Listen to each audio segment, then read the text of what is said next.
Excellent. And Nick, good morning to you. Could you just please confirm that you can see the opening title slide of this slideshow, please? Yes, Charles, I can see it perfectly.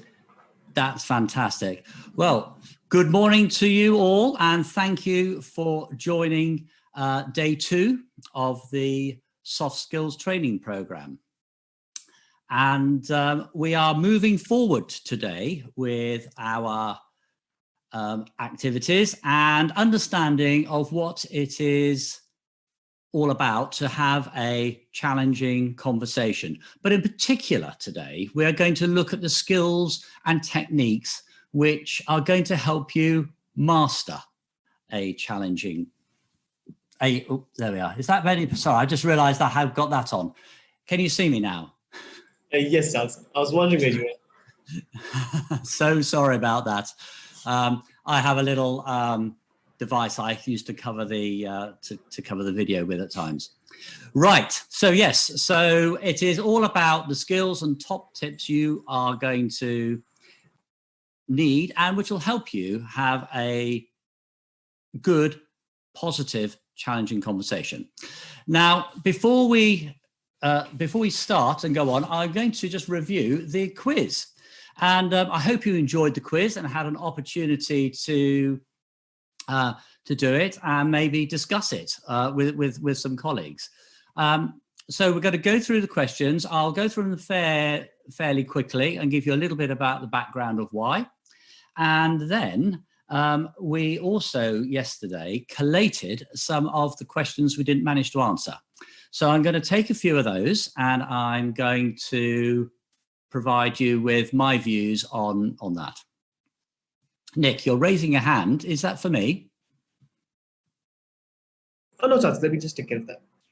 Okay, thank you very much. Right, so let's go on to question 1. Right, a difficult conversation is a situation in which at least 2 parties are engaged and where there are differing opinions, perceptions, needs, and wants. True or false? This is true. It is very much where you have 2 parties and there's something on the table and you need to discuss that. And the nature of that is going to be different from both perspectives, and you're looking to find a resolution going forwards. Question 2. Which is not potentially a difficult conversation? Well, we had a list and I hope you picked out option C, which is complimenting a person on their work. Now, I would like to think that when you go and say to your colleague or to a member of your team, do you know what? You've done a really good job there. That is really not going to be a difficult conversation and it's going to have a lot of positivity about it. The other ones are very real. And I think if you recall from the slide, those are certainly promotion and pay were right at the top of that study I shared with you yesterday.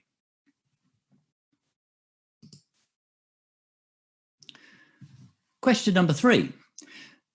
When before entering into a challenging conversation, what should you consider? So, is it my problem? Should I act now? Or should I seek further advice? Well, it's all of the above, which I hope you got. There are many reasons why, and it is quite difficult to give you a complete list because everything changes all the time. So the list you had is a guideline which will really encompass as many as possible. Question number 4. What is not a common mistake when having a challenging conversation? Well, oversimplifying the problem and getting into the combat zone, they are definitely common mistakes. And over-rehearsing. I didn't mention about rehearsing. Rehearsing is good, but if you do too much, it narrows you and all you're focused on is getting the lines out you have prepared. So you just need to ease off on the rehearsing. So what I was looking for here is being calm and being supportive. That is not a common mistake. That's a right, good behavior to have.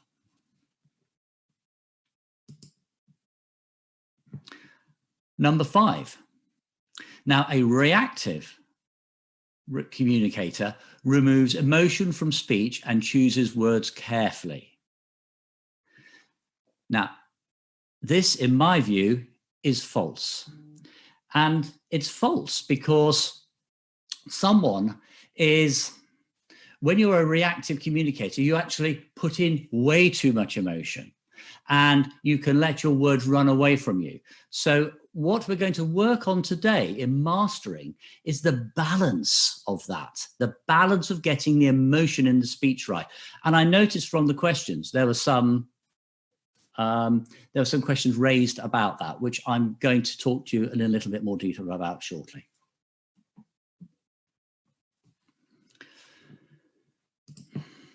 Question number 6. In a challenging conversation, if you were in reactive mode, what would you not be doing? Now, that's expressing high emotion, attacking the other person, or not giving in. So for me, being empathetic is what you would not be doing. Okay. Now, and again, it's all a question of balance, and balance is one of the big things we're going to be talking about today.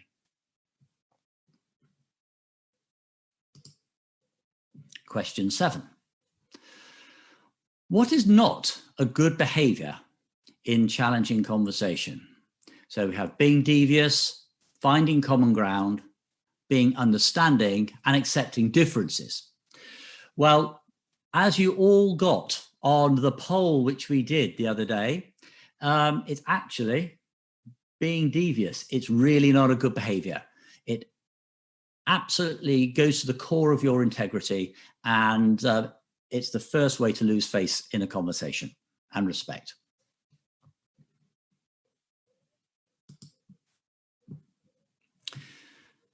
Number 8, a good way to avoid having a challenging conversation is not to be approachable.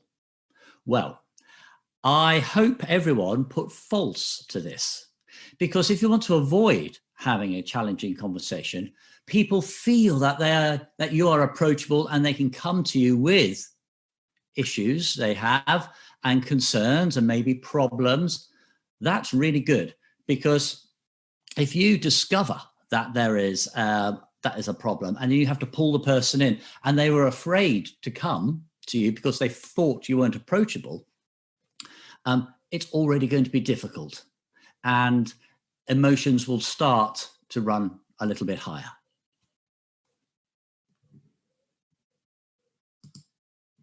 So question 9, when you're having a challenging conversation, it's important that you stick only to your agenda. And this is false as well. It's important that you share and you understand and you bring in their points and get onto that common ground in the middle. And you need to be able to be flexible throughout to bring in their points of view, and so you can advise accordingly. And I have a question actually on agenda, so I'm going to amplify that a little bit more very shortly.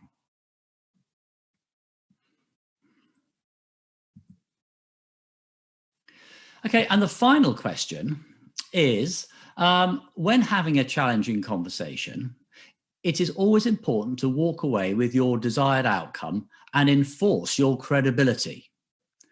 Well, the key word for me is enforce here. We've got to be very careful how we do this. If you're enforcing something with, let's say, more of a rigid and autocratic, this is going to be it and you are going to do this, then, you know, it probably won't do much for your credibility. So for me, this answer is a false answer, because if you can get that mutually agreed way forward, and even if you're asking to do something which, let's say, is turn up on time for work, okay, then you can do it in a manner which is shared and which they feel that they have been listened to and they then got buy-in to it. If you have to enforce something and bang your hand on the table or that will not do anything for your credibility. Excellent. Well, I hope you got those. And if you didn't, please put a question into Nick and we can maybe have a little look at that later. But what I'm going to do now is just go through a couple of the questions, maybe 2 or 3, of which came in overnight. Oh, and by the way, we had some questions about what books I was referring to yesterday, and I have sent to the Knowledge Hut team the information on those books, and I think they'll be appearing in your Prism portal should you wish to read up on them, and they are very good reads. So the first question is, isn't oversimplifying a good thing? The agenda of the conversation can be completed faster this way. Well, there are 2 aspects here. Firstly, I want to have a little look at this oversimplification thing. And I want to have a little look at that agenda piece as well. So firstly, if a problem was, when you are faced with a problem, it wouldn't be a problem if it wasn't complicated. So, and when you have something complicated, you need to break it down into pieces which you can actually grapple with. I think I used the phrase, the elephant in the room. You have to deal with this before you can move on. So you have to understand how many pieces you have to look at. And so the danger is if you oversimplify it, you don't allow the other person the opportunity to tell you why it is so difficult. And remember, I mentioned the phrase cognitive dissonance.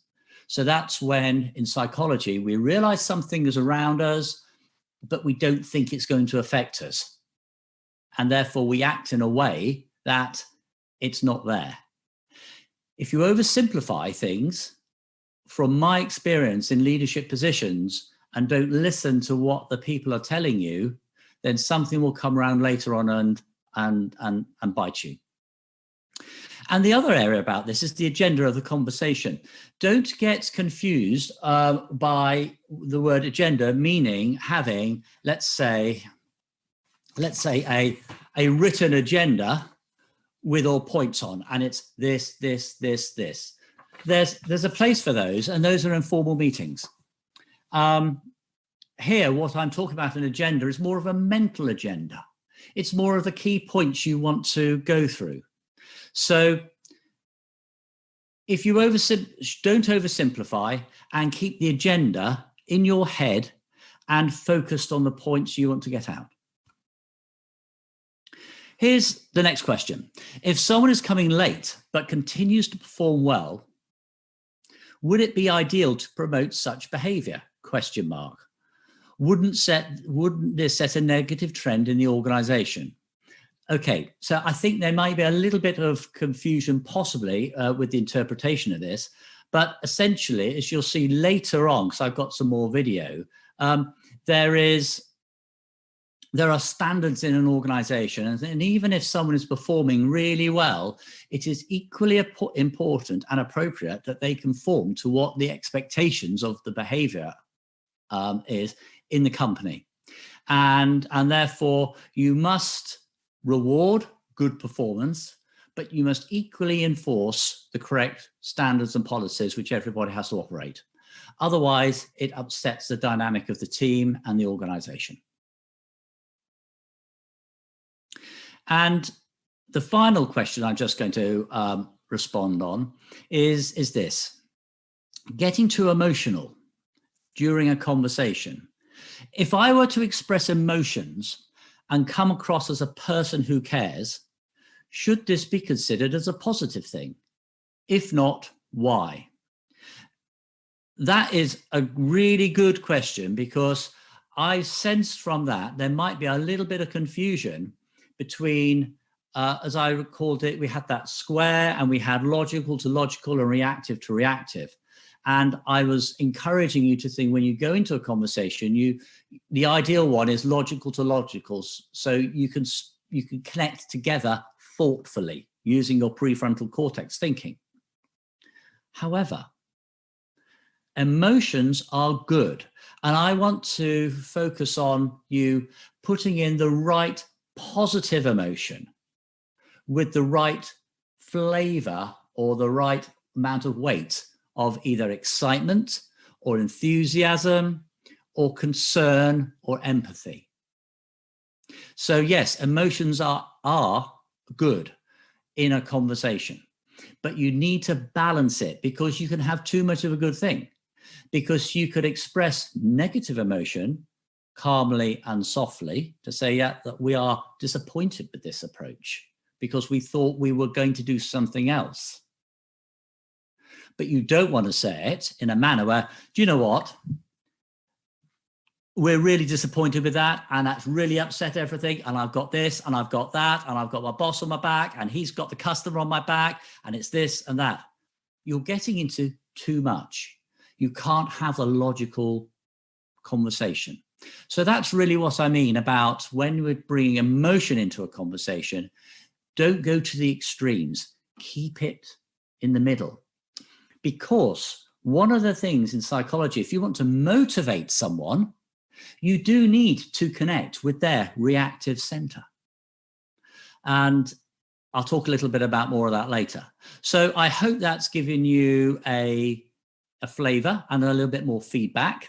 And please, as we go through today, post your questions, and then there'll be time for some Q&A, and we'll look to answer some more as well. Okay. Well, that's took us to the start. And we are now going to go straight on to module 4. Okay, here we go. Now, I can't quite see myself. So, okay, lovely. Okay, mastering difficult communications. There are 1, 2, 3, 5 areas I want to go through here, and there's quite a lot of ground to cover.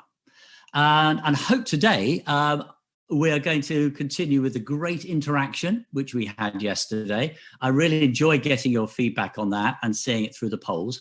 And I have a few other things today which I hope will be nice little brain teasers for you, and see how you would interpret a situation, which I think that's a really good learning opportunity.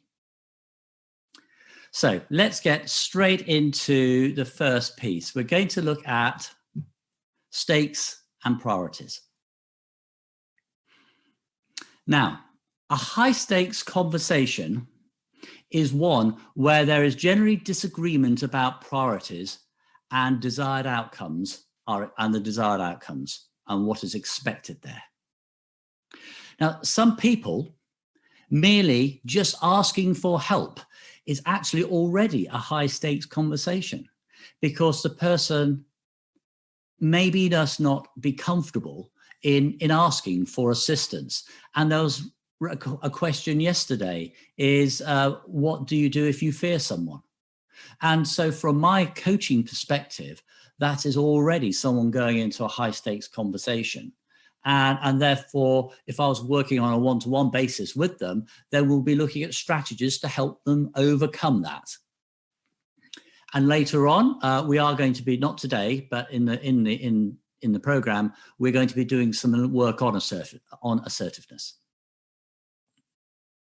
So a high stakes conversation can range from anything from being asked to help for when you don't feel when asking help when you don't feel quite right and you need some more guidance, or maybe it's a conversation for your next career step, or maybe a sale, or, and I'm sure some of you have thought of this as well, maybe starting your own, maybe some finance for your own startup company. Or you may have something in mind. It could even be a job interview, which might even be affecting some of you very, very soon. So being able to identify a high stakes conversation and then master it is a very, very good skill. And you'll have probably realized from yesterday that the important things in conversations is establishing and maintaining a relationship. And understanding the importance of the relationship means that you understand the importance of researching your conversation partner. So if you're going for an interview, let's say, then you're going to research the company. You're going to see who is going to be interviewing you, see what their position is in the company. And all of these things are little steps in actually getting you more comfortable going into that conversation. And even if it's having a conversation with, let's say, a work colleague, then that is something, or a member of your team, you can still do the research around it. It is still the same principle. So having that preparation and knowing more will help you manage the conversation. So in a high stakes environment, be prepared, have focus on your desired outcome. And therefore you need to understand what your priorities are. So then you can discuss and see where that middle ground is on achieving your priorities. You may get them and you may be delighted and you may achieve your desired outcome. However, you might have to give somewhere else. So your boss could say, yes, that's not a problem. But whilst you're doing that, could you also do this for me as well? And therefore you have to be flexible and weigh that in. So when preparing for a high stakes conversation, and this was one of the questions which came up yesterday, how should I prepare, or should I prepare to answer multiple pathways? Well, what you've got to understand is what your priorities are, and you need to be able to prepare for different conversations around those priorities. So the first thing I'm recommending you to do is know your subject. Be good on the detail. Memorize your facts and have them immediately to hand, or the key facts you want to get over, maybe in a short presentation or on a bullet pointed list, just so you've got them immediately to hand and you can reply with confidence and with clarity. So what happens if you get a no? That is actually that's a valid way. That's a valid option for someone. And then you need to be able to deal with that. So we'll just look at that in a little more detail. And I am going to give you now 3 examples of a follow-up you could use when someone says no. So let's say the scenario is you've got a high stakes conversation coming up. You've got a proposal. You've done a lot of work on it, and your presentation is going to go great. You're really buzzing.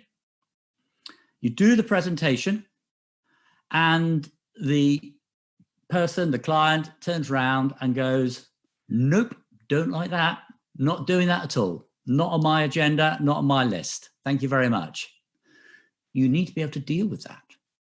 And you need to be able to not react, but go, yes, okay, I understand your position. And then you could say something along the lines of, thank you carefully for considering my proposal, and I appreciate you taking the time to meet me. Would it be okay if I check back in 3 months to see if anything has changed? You're allowing space. You're not just walking out in a huff. You're providing more opportunity. A follow-on to that could be, thank you for setting up this interview and thank you for seeing me. Would you know anyone else who might be interested in this? And the person might have a number of contacts. And he says, well, actually, this isn't my bag, but why don't you go and see this company? They might be more in line with your thinking. That is a good opportunity as well. And finally, if you're in an interview here and you want to, and unfortunately they say, well, thank you very much for coming, but I don't feel that we're going to be able to take this any further with you. You could turn back and then, rather than just say, well, thank you very much, and walking out the door, ask them this. Well, thank you for setting up this interview.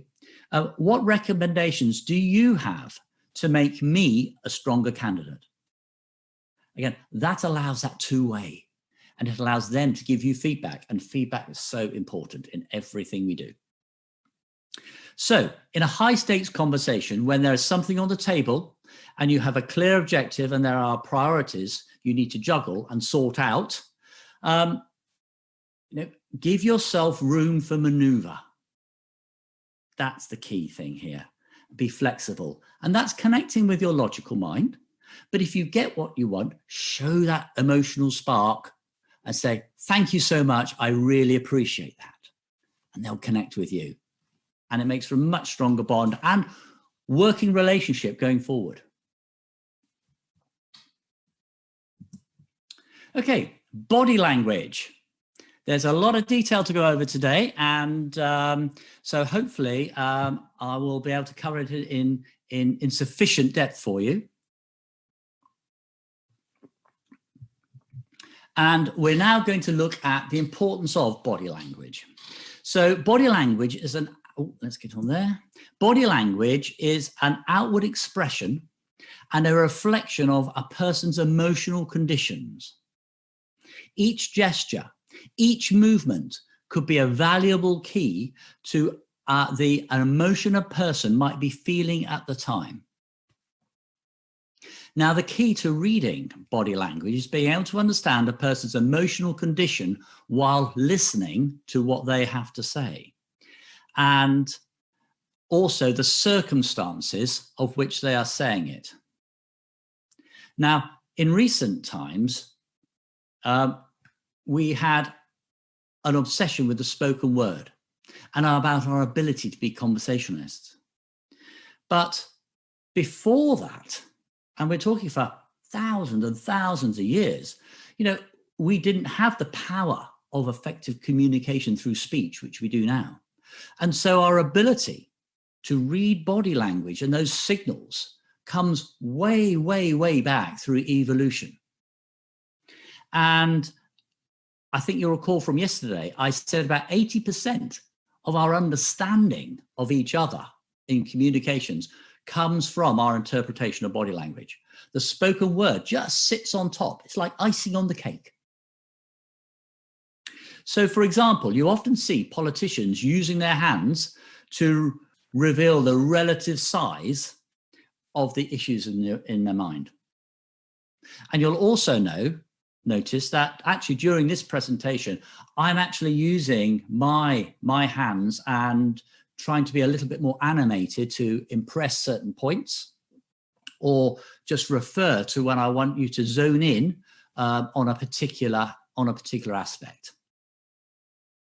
Now, what I want to share with you now is quite an interesting biological fact, which has an awful lot to do with body language. And that there's a difference in between the what we take in with our eyesight between men and women. So in a man's eyesight, it is much more narrow, it is much more tunnel visioned. And whereas the eyesight in females is much wider, and it has about a 45-degree breadth and width of what females take in over males. Now, this means, for example, little story here from the home front, is that when I go to the fridge at home and go in and get some cheese, and I say to my wife, "Where's the cheese, darling?" And she goes, "Oh, it's on the shelf in front of you." And I go, "I'm looking at the shelf." I said, "The cheese is not on the shelf." And she goes, "Yes, it is." I go, "No, it's not." And so she comes over to the fridge, goes 2 shelves down, and picks the cheese and goes, "There it is." And I go, "Well, I couldn't see it." And whilst that is maybe I don't want to trivialize this, but it's absolutely true. And maybe some of you, if not now, will resonate with that little story, that little vignette in the future. And this is actually quite a common occurrence in our household, but it's all to do with evolution.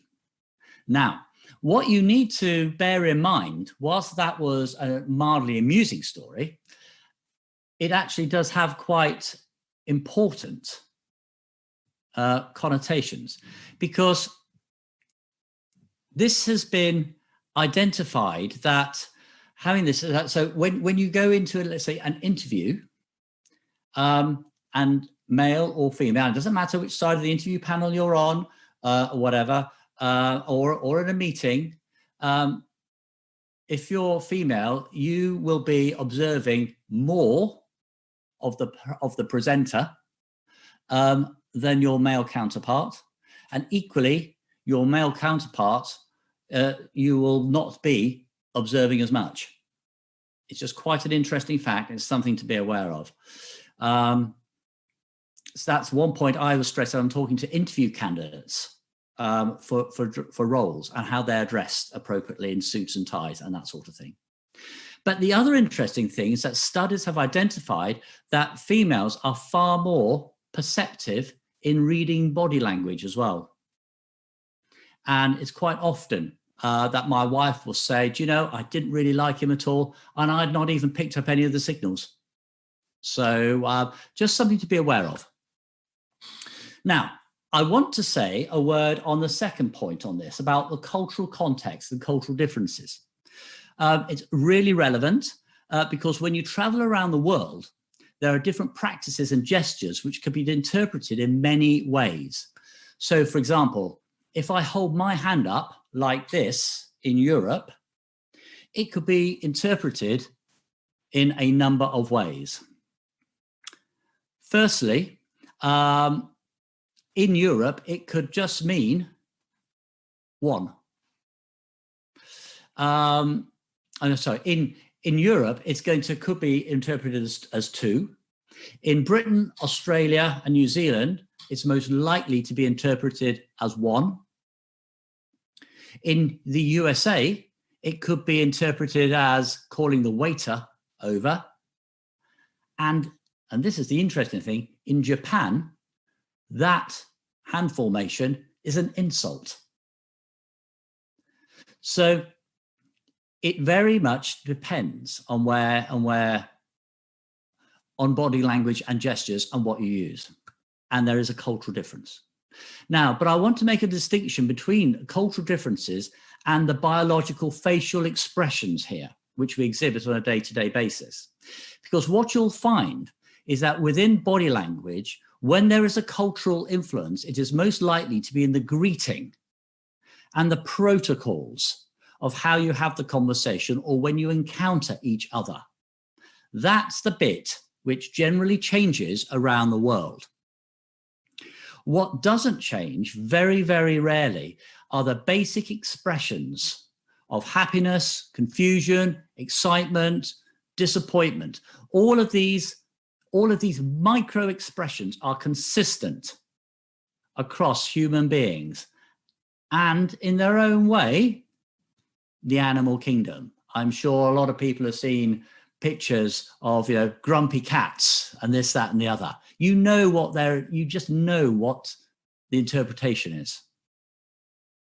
So that's why we can very quickly lock on and interpret what somebody is thinking and their emotions inside, even when we don't know them. Brilliant. Now, I hope that wasn't too long, but what I've got now lined up for you is something which is quite interesting. I've got a video, and the scenario is there is a lady going into a hotel and going to meet the concierge, and this is a conversation between the two. And what I would like you to do is watch the video, and whilst you're watching it, I want you to take some notes on the body language. And I want to know the body language and the interpretation or how the guest interprets the conversation, and also how the concierge interprets the conversation. I'll give you a little clue. This conversation probably doesn't go very well. So I'm thinking there's quite a bit to have a look at. And the other point I would like to make out on this is that I would like you to consider, or once you've got the points, put them into Nick.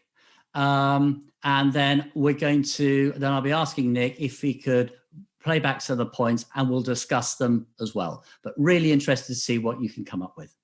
Here we go.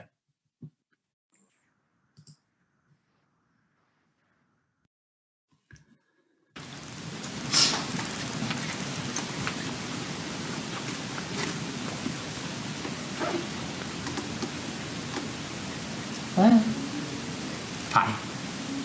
Can I help you? Yes, I actually have a reservation for this weekend. And Hold on a second.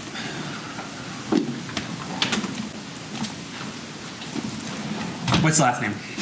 Valentine is the last name. Like the day? Yes, just like the holiday. It's under Tuatha? Yes, Daniel. All right. We got you in a room with 2 double beds for 2 nights. Is that right? Actually, the kids stayed at home, and it's just going to be me and the hubby, so we were hoping to get like a king size bed. No, we don't change rooms at the Seaver Inn.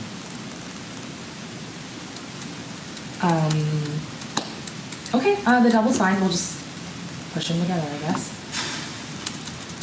Can I ask what floor it's on? The first. Is there any possible way we can get something with a better view? We're just trying to do something romantic. All right. We can do the 4th floor. Is that Not fine? quite what I was hoping, but okay. I guess that works just fine. Sure. Thanks, Daniel, for making the effort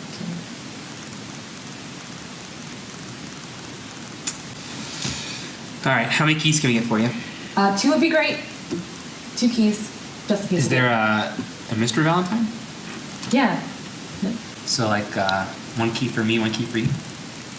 1 key for me, 1 for my husband. That would be nice. All right, fine. Here's 2 keys. Okay. That's the room. Perfect. Anything else? We're kind of hungry. We've been driving all day long, and I'd love to get something to eat. Do you know of any places we can go? Yeah, this is a list of restaurants we have. There's a food court right over here. Great. It looks really. What kind of 3-star? What? It's a 4-star. They got the Romp Tavern, the Choi Chow Mein Chinese food. It's pretty good. Okay. Perfect. We're gonna try to do some stuff in town. You have a pamphlet with attractions. I'd love to. You want me to get you a pamphlet of attractions? That would be great. All right. Yes, please. Here's a list. Okay. They got Old Town, actually. Okay. It's on Iscat Avenue. Okay, that's great. It's down that way. Nice. Perfect. Can someone help us with the bags? My husband's out there probably struggling with it. Yeah. Someone will be right up. We'll get someone down over there. Okay, great. Thank you so much, Daniel. You've been so helpful. Yeah, have a good day.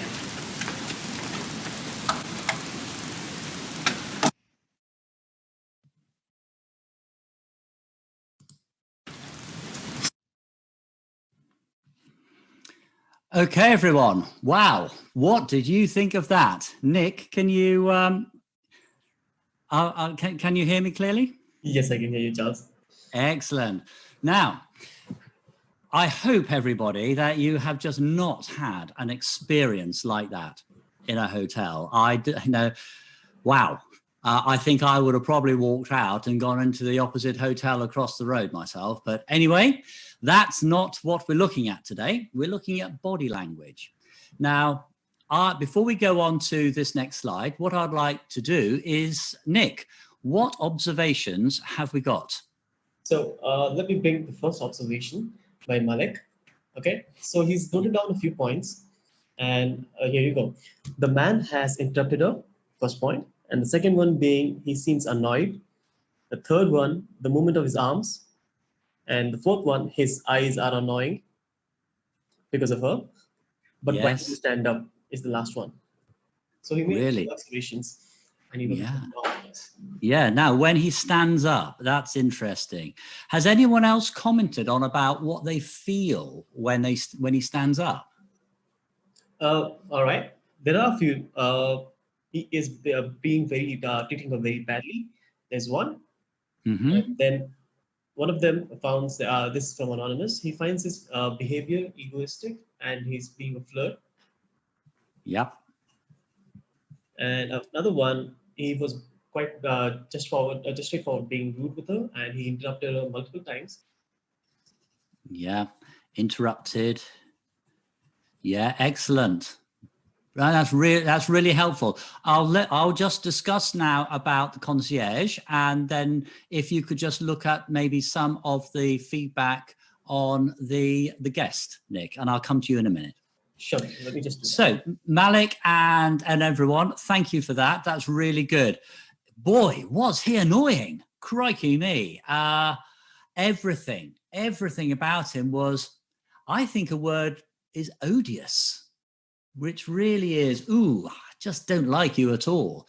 He showed no interest in helping the lady, helping her get the right room, making sure she was being looked after.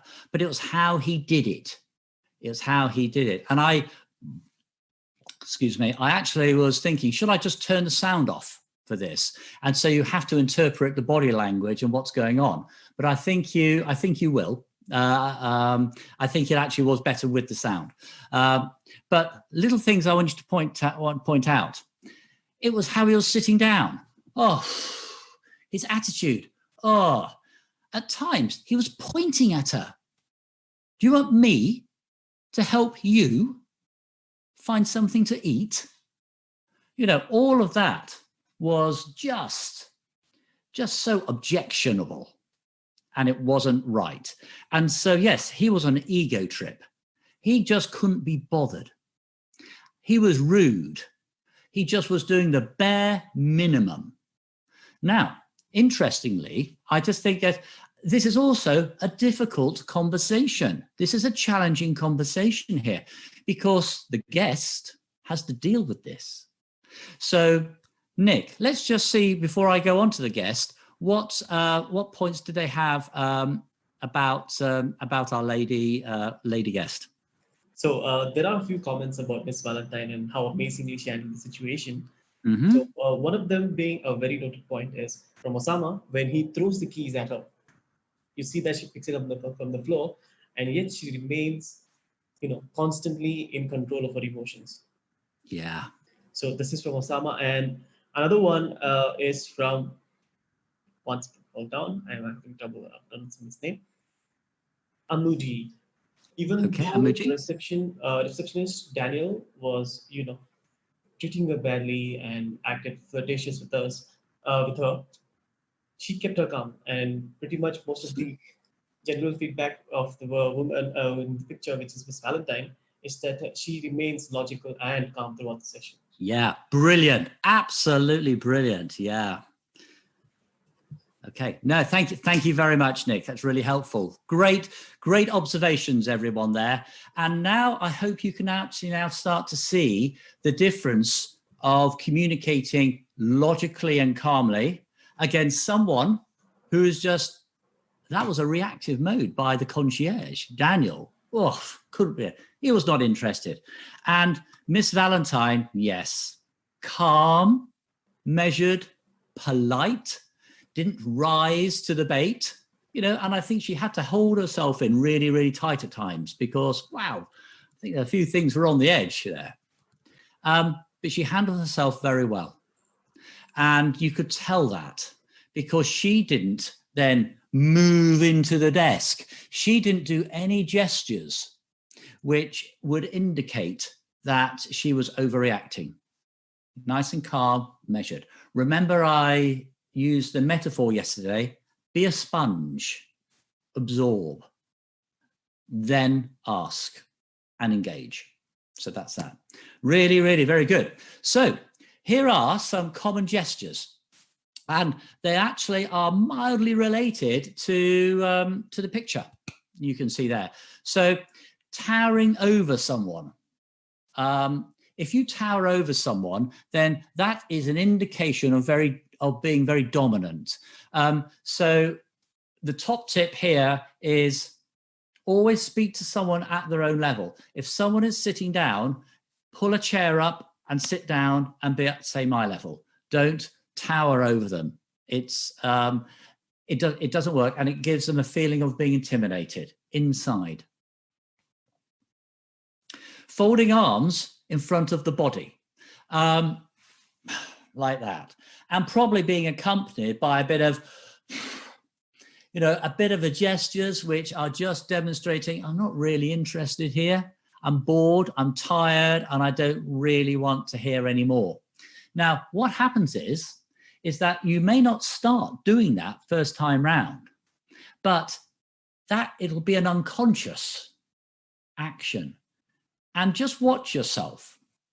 I'll be mindful of this. If in a meeting you're going on and it's been there for 5 minutes, and all of a sudden you're like this, you just want to say to yourself, am I showing am I bored? It just might be a thing. Body turning away.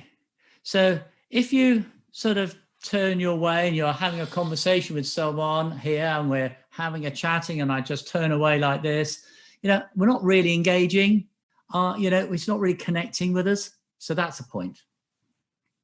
Not maintaining eye contact.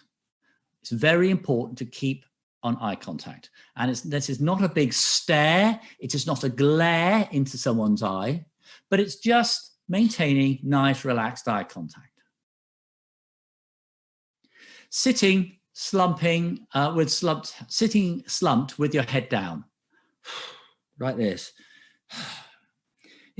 Someone naturally may be tired, or more likely, again, it's an indication that someone is bored and they are not interested anymore.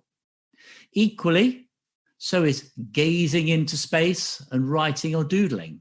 If we're just giving it, let's go to do here, doing a few crosswords, noughts and crosses, making a few triangles and stuff and doing a bit of colouring in with my pencil while someone is speaking. It's very, very difficult for the person, and they pick up, so you're not concentrating on me, are you? Now, the person will probably be too polite to say that. So it's always important that you engage with them effectively and don't do those habits. Here are some positive body language. So have open gestures. Use a firm handshake. Now, handshake is really interesting. Now, if I was able to do a one-to-one workshop, we could spend a good half hour just on handshakes. It is one of the oldest forms of communication and greeting there is. And if it's not a handshake, then going back to what I said about cultural differences, there'll be another cultural greeting in its place. And if you're in a position to shake someone's hand, then the general rule is don't use any more pressure than you need to. So if you are shaking someone's hands and they are giving you a firm handshake, and a lot of men give very firm handshakes, that's fine, but you ought to reciprocate with the same sort of firmness. There are massive signals going through there between you both in that handshake. If a man is shaking hands with a woman, that is particularly important to follow that rule, because if a man has a vice-like grip of handshake then ordinarily, I mean, I wear a wedding ring, but ladies wear rings, and so do men. But if you shake a hand and it's very firm, then you will crush the ring in between the fingers. And if you're causing pain to someone, not only are you putting that feeling of discomfort, but psychologically, they are less likely to agree with you on anything in the conversation, or it's going to go in a slower way because they're on their guard, and it's a signal. So imagine having a handshake is like squeezing a tube of toothpaste. Grab it too quickly and it goes all over the mirror. Not quite enough, and it doesn't get on the toothbrush. Just nicely and steady and reciprocate. Maintain good eye contact. And as you can see on the picture here, the gentleman and the businessman and the businesswoman, they are maintaining good eye contact. They have positive posture. They're smiling. Avoid touching your face. Now, notwithstanding where we are with the corona epidemic around the world at the moment, believe it or not, touching your face is a sign of mistrust. And if we were interpreting that in body language terms. So just avoid touching your face. Relax and look interested. Use mirroring softly. And mirroring is if I'm sitting up comfortably and looking positive, you should be doing the same. If you are sitting back and laid back like that, it's not going to be the same. You shouldn't be doing that. You should be mirroring nicely how the other person is, softly. Okay, now I'm going to show you another video now, and a few more comments back, please, to Nick. And it's of the same conversation you just had, but a different take. And hopefully this will load in a second or two. And again, just see what differences come out.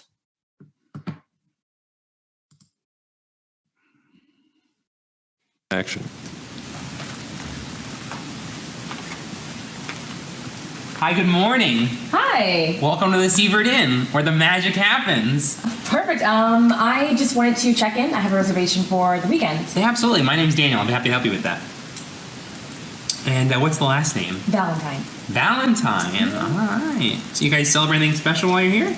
Yeah. We left the kids at home, and me and my hubby were celebrating our anniversary, so I'm really excited. Oh, that's really special. Yeah. Let's see here. And the first name's under Tuatha? Yes. All right. So we have you in a room for 2 double beds, 2 nights. Is that correct? Yeah, but since we did leave the kids at home, is it possible that we can do just like a king? Yeah, absolutely. Let me see. Let me see what I can do for you. Okay. We actually have the honeymoon suite available for you guys if you'd like. It'd be no extra charge at all. Okay. You guys, one of our Seavert Rewards members, so we're going to take extra special care of you guys while you're here. That would be great. Thank you so much. Yeah, absolutely. Yeah. It's going to be on the 5th floor. Is that all right with you? Yeah, that's great. I mean, I would love something a little bit the view. With a view? Yeah, it's actually facing the pool. Nice. Perfect. That'd be great then. Excellent. Yeah, I'd love it. So how many keys can we get for you, Miss Valentine? 2 would be great, just in case we get separated. All right. So these are 2 keys inside here. Okay. That's the room number, 538. Okay. It's going to be on the 5th floor. Let me get you directions over to the room. All right. This is a map, and that is going to be the room. Okay. Best way to get there is just taking the main elevators right over here, upstairs to the 5th floor. All right. Daniel, we've been driving all day and really love to get something to eat. Is there anywhere around here where we could grab some food? Yeah, absolutely. We have a food court right here on property. Okay. This is a list of the different restaurants there. We have Choi's Chow Mein Chinese food. That's our specialty here. Also the Romp Tavern. Recommend that over there. Okay. All right, that's for you. It's going to be right over here in this area. Okay. Just go through those main doors, and it's on the left-hand side. All right. We're also looking to do some attractions while we're in town. Husband loves Disney. loves just local attractions, but do you know what's available? What we can do? Yeah, we have actually a Expedia desk right here on this side. Okay. And the agent's name is Anne. Okay. So she has actually discounts from the gate price. Love and so I'd discounts. recommend getting them before you go over to the theme parks. Okay, great. One last thing. Is there anyone who can help us with the bags? He's not very strong. Yeah, so we'll get Bell Services for you. They're going to be happy to take all the luggage upstairs for you. Daniel, you've been so helpful. Absolutely. Ms. Valentine, welcome to our hotel. Thank you. And if any other questions, come and see me. Great, I will. Thank Have you a so great much. day. Action. Action. Okay, everyone. Nick, what do people think of that? All right, we actually had the suggestions pour in on how the feedback was of his whole body language. So Yeah. the first one is from Abdullah, right? And Yeah. he says that the person, which is Daniel, greets her for this time around, and he shows interest towards Miss Valentine as she approaches him. So that's Yes. the most significant change at the beginning. Yeah. Okay, if you'd allow me, I'll go through a little bit more. Please do. Abdul Aziz views the video as welcoming, with Daniel being, introducing himself with a good posture, with a smiling face, and Mhm. the voice and the tone that he uses with her this time around, and all of the gestures that he did, or Yeah. kind of on the more positive side. Very much so. And are there any comments about Miss Valentine? Yes, there are. This is from Faisal, and he feels the woman actually looks more interested and actually wants to book a room with him. And and there are a few as well on, let's say, this Umar, who believes that the lady was being more appreciative of his body language because she felt Excellent. welcome. And you know how he notices on all the queries that she asks, and she's not being snuffed out like in the previous video. Yeah. So that's an observation that he had. Basically, you see that she's more interested and she's asking him more and more as the conversation goes further. Look at that. Brilliant. Nick, thank you very much. I'll take it from here. Fazal and Hussein, that's really, really great. And everyone else, I'm sure you picked up on those. Those were great summaries. You want to stay at that hotel, don't you? You want to book there right now. Really great warmth. So just a couple of things I want to point out on top of what you've already observed. The concierge was so much more professional, but it was the small movements. Did you notice how he was smiling all the time? And that every time she asked a question, he moved forward a little bit. That's engaging. Says, and I understand what you're after, and I'm now going to help you. That's what he's signaling there. And there was a little moment which struck out for me when Miss Valentine was asking about where could we eat tonight? And he hands her the list, and then he starts to go through, and then he says, the Roth Tavern. That's really good. I would bet that she will eat there tonight, because that little micro movement there put that in the right space in her mind. And the dynamic, when we talk about this logical to logical and logical to reactive here, what I would suggest, the difference between the two is that you have a shift now. You have where last time Miss Valentine was being logical and keeping calm and managing her emotions against the concierge who was being odious. Now you had the concierge who was being logical, showing enthusiasm, that nice little bit of movement on emotions. And Miss Valentine, we were actually, whilst she was logical, she was allowed to express, oh, that's really nice. Thank you very much. All these fantastic motivational signals she was able to show because she was being listened to and she was getting the nice positive responses. So really, really great. So from here, we're going to go straight into a poll. I'm going to go to the next slide. Here it is. And I'm going to launch it in a sec, but I would like just to know from you, see where we are, what, in your opinion, is the most effective technique in body language? So let me just go to polling. Here we go, poll number 1, and launching poll now. Okay, let's get voting, everyone.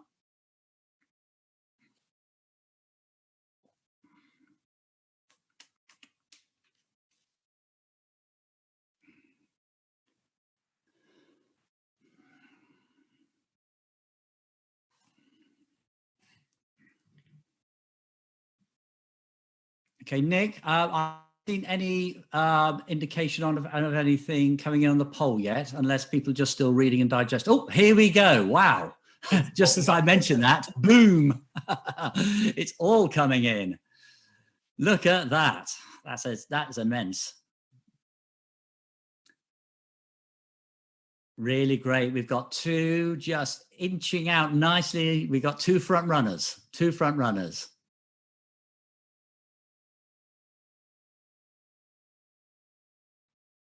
Seems like the competition is neck to neck, Charles. Yes, it is, isn't it? Ding, ding, ding. Oh, this is a horse race. This is like our Grand National.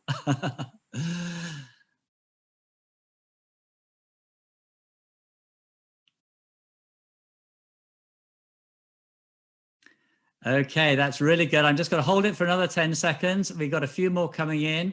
We're around 1,800. If you haven't voted, it'd be great if you could, please. But I think the scores are balancing out nicely. Okay, I'm going to end the poll here now, and that's that. And I'm going to share the results. So what you can see here is that out in front, and it really is, it's really by a whisker, crikey me, by only a few votes, only 14 votes, is being relaxed and look interested. Very, very good. And also maintaining good eye contact. Yeah, really nailed that, actually. Having open gestures is important. Using a firm handshake. I think the score there is low. It just represents that it is important and that is good. But maintaining good eye contact and relaxed and looking interested is, I would say, a little bit more important. Just remember about touching your face. It can be interpreted as a sign of something's not quite right, or you're not maybe telling the truth, or something like that. So just be very careful there. And using mirroring softly. Yeah, it's an important technique, but don't overdo it. And I absolutely am behind you when you're looking at maintaining good eye contact and relaxed and looking interested as the top two. Superb. Right, we're going to stop sharing that now. Move that off. And I'm going to move on now. We have a little bit more to cover before the break. And I just want to talk about speaking persuasively. Yet again, there are some more tips and methods here which are really valuable. And what may seem to be a simple subject, there's actually quite a little bit, it's actually a bit deeper than that. So the first thing I want to bring to your attention when we're looking at what is a quality of a conversation is the speed of your flow, how the words are coming across. What you should not do is let your conversation run away from you. And what it is you find is that your speed of your delivery is getting faster and faster and faster, and then you're trying to get the points over, and then it comes over an audible gabble, and people can't hear you and understand you. They switch off. So just ease back on the speed, especially if you are initiating the conversation. It's very important. It can indicate that someone, if you are a fast deliverer like that, is a little nervous, and you might be unsure of your facts. So how you deliver facts is going to be important on how they are received. So speak with confidence and speak clearly and precisely, and don't let your words run away with you. Be mindful of the volume of your speech again. Someone who's expressing something quite loudly or very softly might be showing a degree of nervousness. And again, what that means is that the person at the other end is not concentrating on the message. What they're concentrating on is either trying to cope with the wall of sound coming over, or just trying to pick up what you're saying. And it doesn't quite help. So when you're speaking persuasively, just keep yourself volume a nice natural pace. Now, it might be that someone naturally has a louder booming voice, or it might be that someone is softer spoken. That's fine. But just bear in mind that when you're having a conversation, you might just need to moderate either up or down a little bit, depending upon the circumstances. And the final thing I want to emphasize is I want you to bring parts into the conversation. I want you to bring your emotion into the subject, because if people think you are passionate, and what it really means to you, they're very much likely to buy in and very much more likely to agree with your compelling reason. And again, it's just that moderating. Right? You saw how the concierge, he was logical, he was clear, but he had that edge of excitement in there. It really just made a difference, really just made a difference. So here is another little easy mnemonic, which will just help you with speaking persuasively. Firstly, is shape the issue. To give yourself a tremendous advantage as a speaker, when you're having a conversation with someone, what I want you to do is connect with the person's reactive center, because remember, that's emotional, and paint a picture of the reality of what's really happening. Bring them in, tell the story. So they go, oh, yes, I understand this. And I get that motivation going. And then when someone's motivated, they're going to listen to you, and you can connect nicely on those logical facts, which I've been talking about. And this is particularly important because remember I talked about the elephant in the room. If there's something challenging, you need to get that on the table first and deal with that. Otherwise, you won't be able to go on. So it's important that you bear in mind those points when you're shaping the issue. Areas of agreement.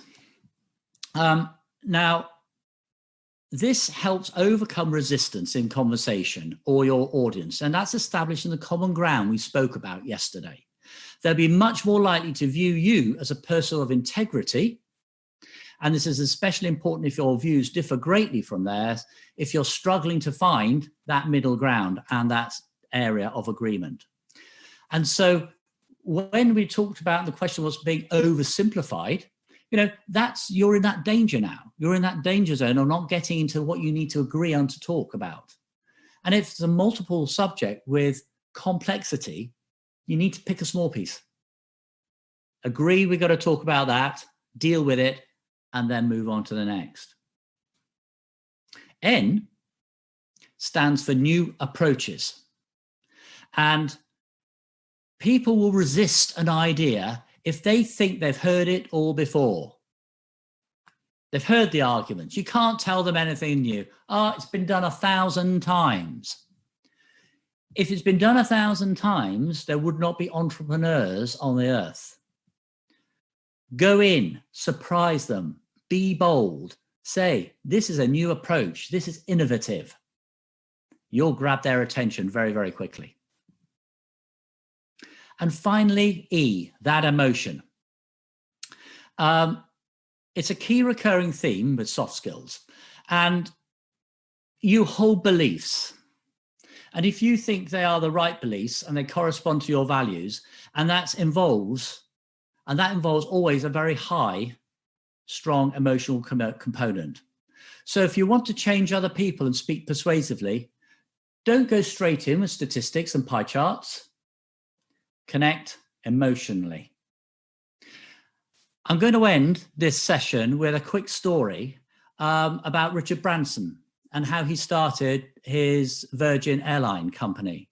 Now, before he had an airline company, he was in record and music production, and he used to travel all around the world, signing up bands and this, that, and the other. And he was stuck in somewhere in America, and he had to fly to Puerto Rico. And he was in the airport and everything was full. He went up to I need a ticket, one-way ticket to Puerto Rico. And it was full, nothing. So he said, well, I've got to get there. So what do I do?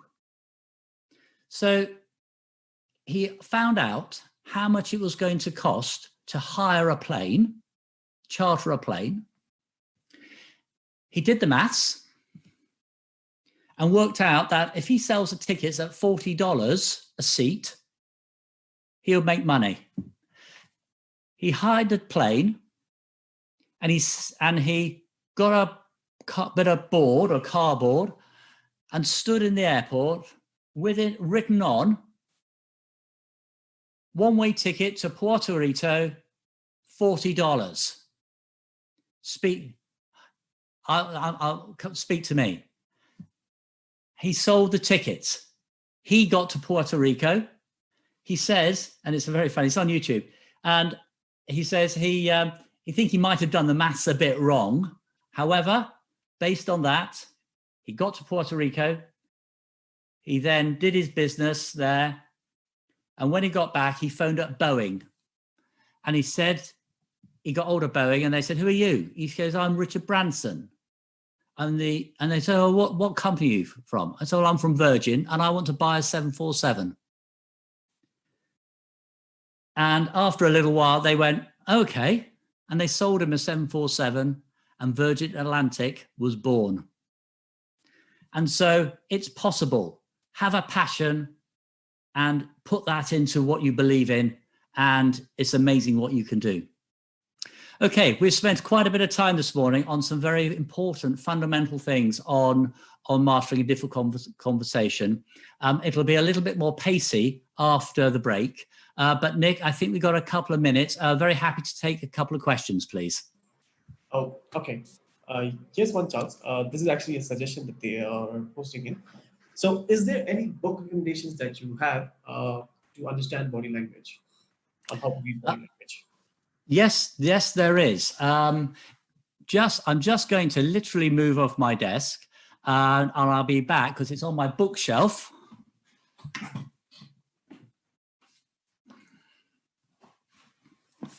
And I will send and make sure that this book gets on in your Prism portal. This is the definitive book of body language, written by Alan and Barbara Pease, P-E-A-S-E. And it's the #1 international bestseller. So it's a good read. And in here, there's all sorts of goodies which you can take away. So, Nick, I'll make sure you get that at the end. Sure, Charles. Charles, I have another question. So this is from Jamal. Okay. So there are some people using body language excessively during a conversation. Sometimes he feels that it is annoying and distracting as well. What is your opinion on this? Right. So the question is that sometimes in a conversation, people use body language which is annoying and distracting. Yeah, absolutely true. And it sends off so many signals. So, for example, if we're in a meeting here and you're speaking to me and I'm in my chair and I'm doing this, oh, am I interested? Am I giving off the right signals? It's difficult. And I think my advice here is you have to be mindful of the relationship you're having. Some people are like that. And I know that there are, I've had to deal with people who give off those signals and are dismissive. You have to accept sometimes that your message might not get across. You have to accept sometimes that people just are difficult and may just be rude. And that's what individual differences is all about. And it's challenging, it's not nice. If in the middle of your conversation, you can't really say, can you stop doing that? It might just be inappropriate. You have to, again, be a sponge, absorb it, and then see what language you can use to excite the person to make them, oh, that was interesting. Tell me more. Try and bring them back with language and the message. Maybe one quick one, Nick, and then we'll pause for a break. Okay. Here's one from Haseeb. So he feels that he comes off naturally loud, right? Because he thinks that his tone of voice is naturally loud and he might come across as angry or nervous. and Yeah. making misinterpreted. How can we go about avoiding that in a conversation?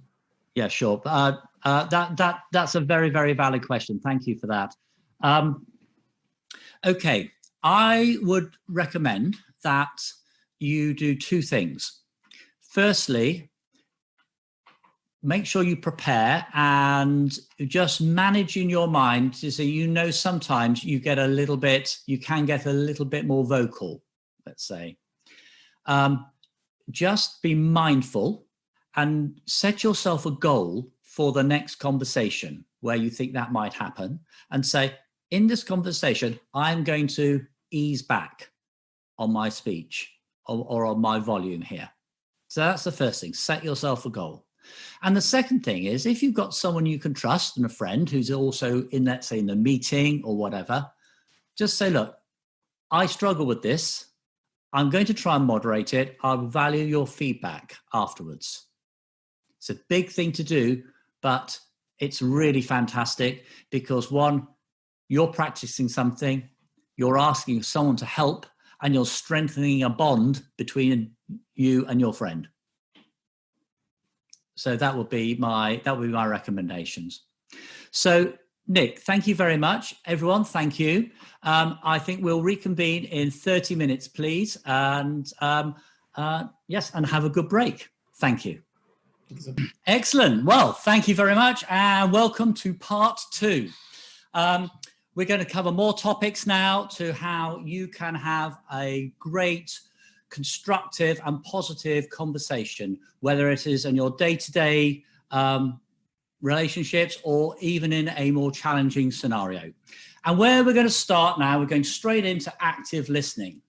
Now, active listening is one of the most critical skills, and developing this skill will help you maintain relationships, solve problems, improve processes, and retain information such as instructions, procedures, and also expectations. So what do we mean by active listening? Well, active listening is the ability to focus completely on a speaker, understand the message, and comprehend the information thoughtfully. Now, unlike passive listening, which is the act of hearing the speaker without retaining the message, active listening is a highly valued interpersonal communication skill and ensures that you're able to engage not only in the conversation, but also later recall specific details needed to interpret that information. So why is active listening important? Well, it's that fundamental skill, a key to a pleasant conversation. You have good engagement. It promotes positive emotions and tolerance and patience. It allows for that. And that's a very important aspect of mastering a challenging conversation. And it supports greater understanding. So what tips can I pass on for you to help you develop this and develop skill? Well, firstly, there's paraphrasing. And when you're summarizing the main points of a message back to a person, they understand that you have firstly received the information correctly, and also you can relay that back so they can validate that you've understood the information correctly. You could ask great questions, and we're going to come on to questions next. That's open-ended questions and probing questions. You can use short verbal affirmations, such as, I see, and yes, that makes sense. This helps the person you're speaking to realize that you've understood what they've said. You can display empathy, and that's where sharing your emotions comes in. And you could do that in two ways. You can say verbally, for example, well, I'm sorry you're dealing with this problem. Let's see if there's some way we could figure this out. And equally, you could use some non-verbal body language. And again, that's just an affirmative nod, just agreeing, yes, I've got you here, it's fine. And your expression portrays that concern and that empathy. You actually might want to share a similar experience. For example, I had a tough time starting this program too, but actually it gets much easier as you go along. So stick with it. You'll be absolutely fine. And there's also those non-verbal listening, and these are those gestures of nodding, smiling, and maintaining eye contact. All of those great points we picked up in our first session when we were talking about body language. And also on distracting behavior as well. So that's very good. Right, there are some barriers to active listening, which I want you to pay, just to take note. First one is distractions and being occupied. If the person is like you see on the picture there, the gentleman there looking at his phone, very, very difficult to have a quality conversation and actively listen when you are on your phone and then someone is trying to tell you something. You're not actively listening because your mind is on your phone. And all those signals are very challenging and difficult. If you have a noisy environment, you both may want to have a great conversation. You both know you want to discuss a subject, but there's some machinery going on. I mean, I'm sure everyone has been in an office where you're having a conversation and then grounds maintenance comes along and the hedge trimmers come out and it's bzzz for half an hour. You just can't get something done. You can't concentrate. So make sure you move yourself out. Remember the square of great communications: right time, right place, right agenda, and the right way. Mindset and personal perspectives. Just be aware that when you go into a conversation, part of that preparation is getting your mindset right and just managing the perspectives. So you may violently disagree with something you have to do, but you have to manage that. And you can't let that get in the way of the message you're hearing and you're receiving. We talked about interruptions, and we spoke about those a little bit yesterday as well. If someone is trying to get a message across and you keep interrupting and interrupting and interrupting, you're not going to have a quality conversation. There are some really good examples. If you just YouTube or put in a search on YouTube, difficult conversations or interrupting conversations, and there are loads and loads of examples. I haven't got time to show you any on here, which is a shame, but it's really interesting, and it can throw people off track and you don't get to the nub of where you need to be. And finally, the last one is quite interesting. It's physical state. Now, what we haven't spoken about so far, and it's not really a subject for this soft skills course, is the impact of, let's say, stress or exhaustion. Although, and I will actually return, there's a question. I'll actually bring this in here now, actually. But we haven't talked about people's physical state. If someone is tired, and if someone's exhausted, or someone is they're feeling stressed because they are late and they can't get in for the traffic and they're overworked or whatever, it can dominate. Your mind's not thinking on the conversation in hand. And you need, as a manager, to recognize that and notice the signals.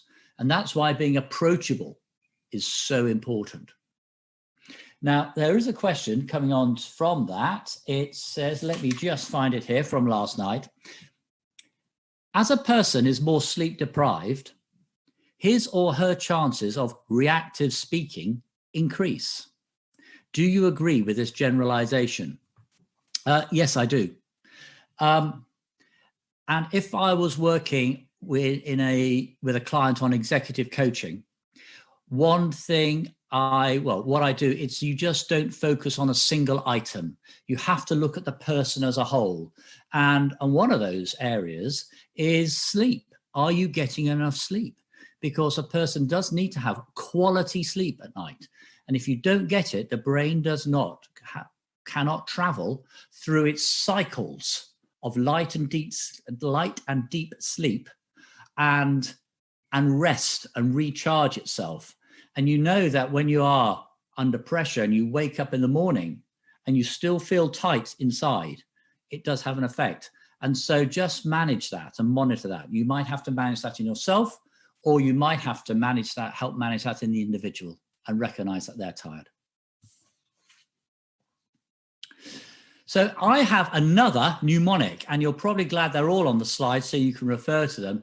But this is a really nice, simple mnemonic to help you nail active listening. And it is RASA, R-A-S-A. So firstly, receive. Receive the information. Allow it to flow from the person who's providing you it. Let them tell the story. Give them time, give them space. Don't interrupt. Very important. It will come to a natural pause. Because whilst you're receiving, it gives you a chance to assimilate. Work out what is going on. Work out which way you want to take the conversation. And remember, that's that logical prefrontal cortex function we're now looking at here. Then I want you to summarize. What I understand then, your point is that when we were connecting up the pipeline, that there was a leak, and that leak then caused a deterioration of the seal around the valve. Have I understood that correctly? That's the sort of thing, because then the person can say, yes, that's exactly what I mean. Or they can say, well, yes, that is, but actually it meant it like this, and this was the fault.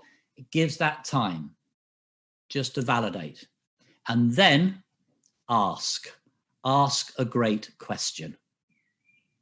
And we're now going to come on to questions. So really nice mnemonic: receive, assimilate, summarize, ask. So how to ask a great question. So questioning is a really unique and powerful tool for unlocking value in organizations, teams, and on one-to-one relationships. It spurs learning and an exchange of ideas. It fuels innovation and performance management. It helps also build rapport and trust amongst team members, and it can also mitigate business risks, challenging conversations by uncovering unforeseen pitfalls and hazards. Now, for some people, questioning comes easily. They are very naturally inquisitive. They may be highly emotionally intelligent, and the ability to read people puts the ideal question on the tip of their tongue. And you've probably been with some people in scenarios, well, blimey, that's a great question. Where did that come from? They just do. But not everybody has that ability, and that's absolutely fine. So I just want to firstly go through some types of questions with you, some questions approaches, and then just add on some tips which will help you along the way to ask great questions. So the firstly we're going to do is look at open questions. Now, an example of an open question is, why did you leave? And the answer could be anything. It's like, what do you do today? How are you feeling today? Now, if you recall back to the very first video we watched with the manager and the interview, which went really, really wrong, the actual manager started with an open question there.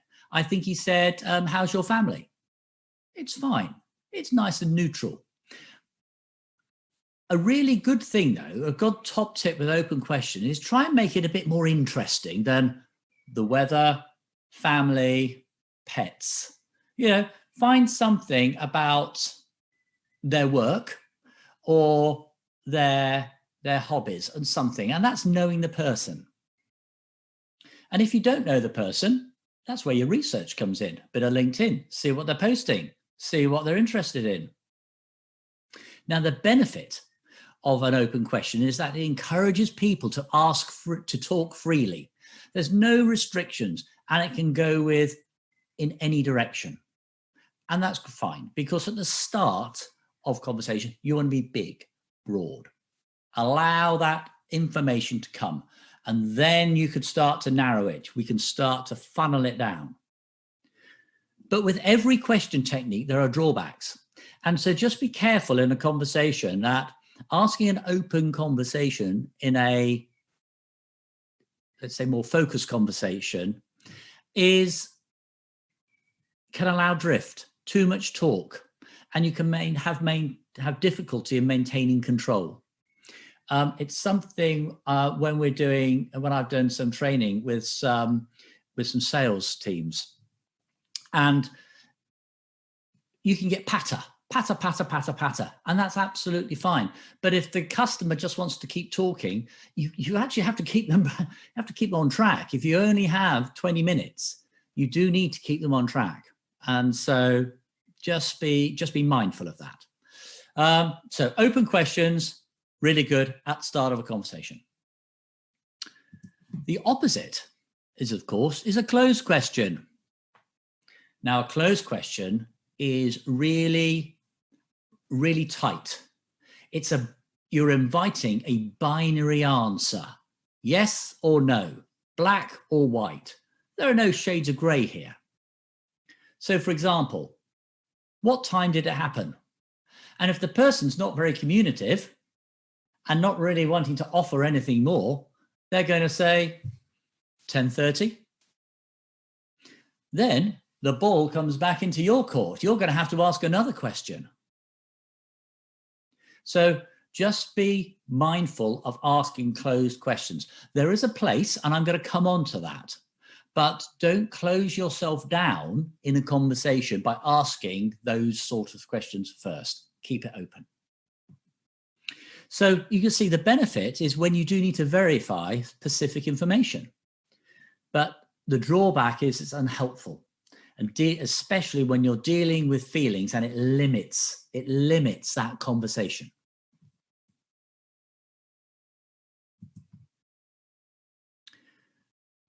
Probing questions.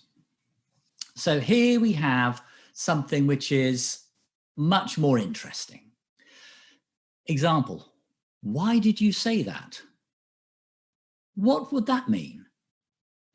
That's interesting. Can you tell me more? I like that. Just expand on that a little bit more for me. Those are the sort of things you want to include in a nice probing questions. It comes nicely after you've asked an open question, and you can now start to funnel down, narrow down where you want to be. So the benefit here is gently exploring depth and detail. The drawback, however, is that they can be seen to be threatening if you're not careful. So that's when that tonality comes in, and we spoke about that earlier today with how you portray. So if you emphasize a probing question, something like, well, why did you say that? In a manner which has that little bit of threat. And where do you think that little bit of threat's coming from? That's your reactive center, just inching in there. Ease it off a little bit, just ease it off. You just ask, why did you say that? In a nice way, in an easier way. And we're going to come on to a real high quality, difficult conversation later on, where there are great examples of all of these.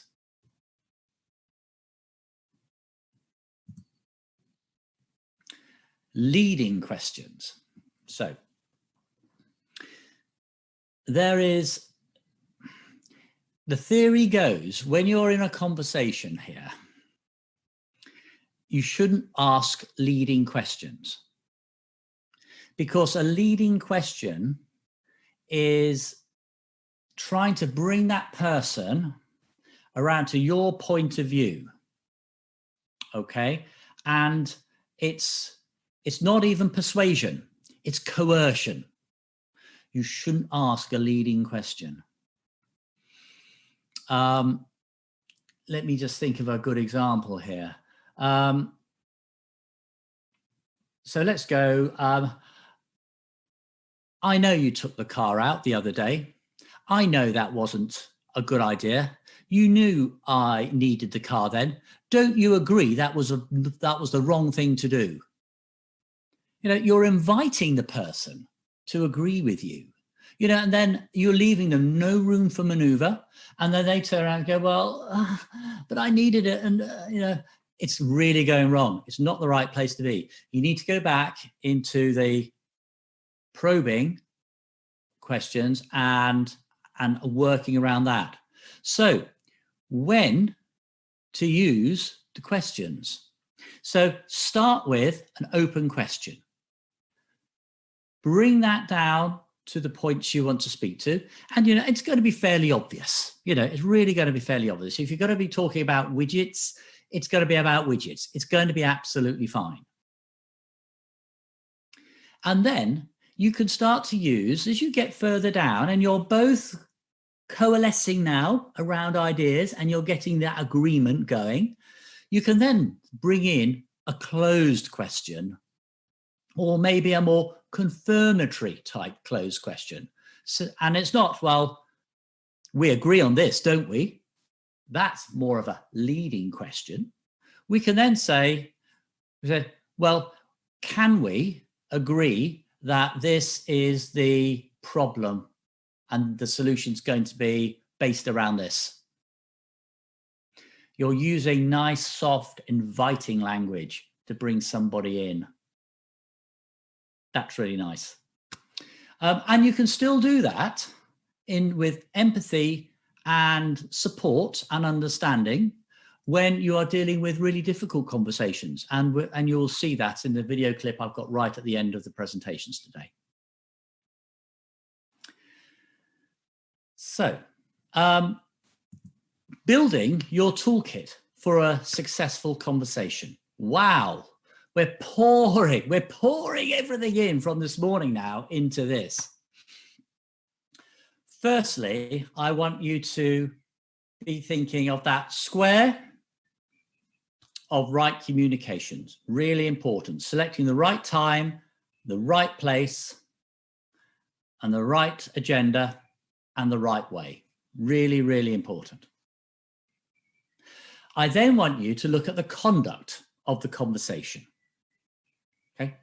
And that is how you are going into it, how you're preparing for it, your mindset, being logical, showing some emotion at the right way, and acting like a sponge, but in an adult, appropriate way, so the person feels valued and listened to. Use appropriate body language. Again, if you recall, we had in session 1, I showed the slide of a businessman and a businesswoman sitting nicely at the table. They weren't completely opposite like that. They were at the corner of the table. They were sitting up. They were engaging. They were smiling. They were ready to do work. They were ready to have a good conversation. That's the correct body language. And the other thing actually about body language is if you're in a difficult conversation and you've called somebody in, and yes, it's about our favorite topic about being late for work, and they're a bit like this and a bit shy and they don't really know what to do, which is quite understandable. That doesn't mean that you have to be in that pose as well. It's important that you present yourself in body language which represents the position you hold. So You don't have to be upright, rigid, and regimental, but certainly you do not want to be slouched and slumped and head over your shoulders and all of that. That's really not going to be helpful. So, pencil in hand, your notebook ready, and you just want to be in a position where you can move around, a bit like the concierge was in part 2, in the second video. Bit of activeness and ready to respond and show the right signals when necessary. Active listening, very important.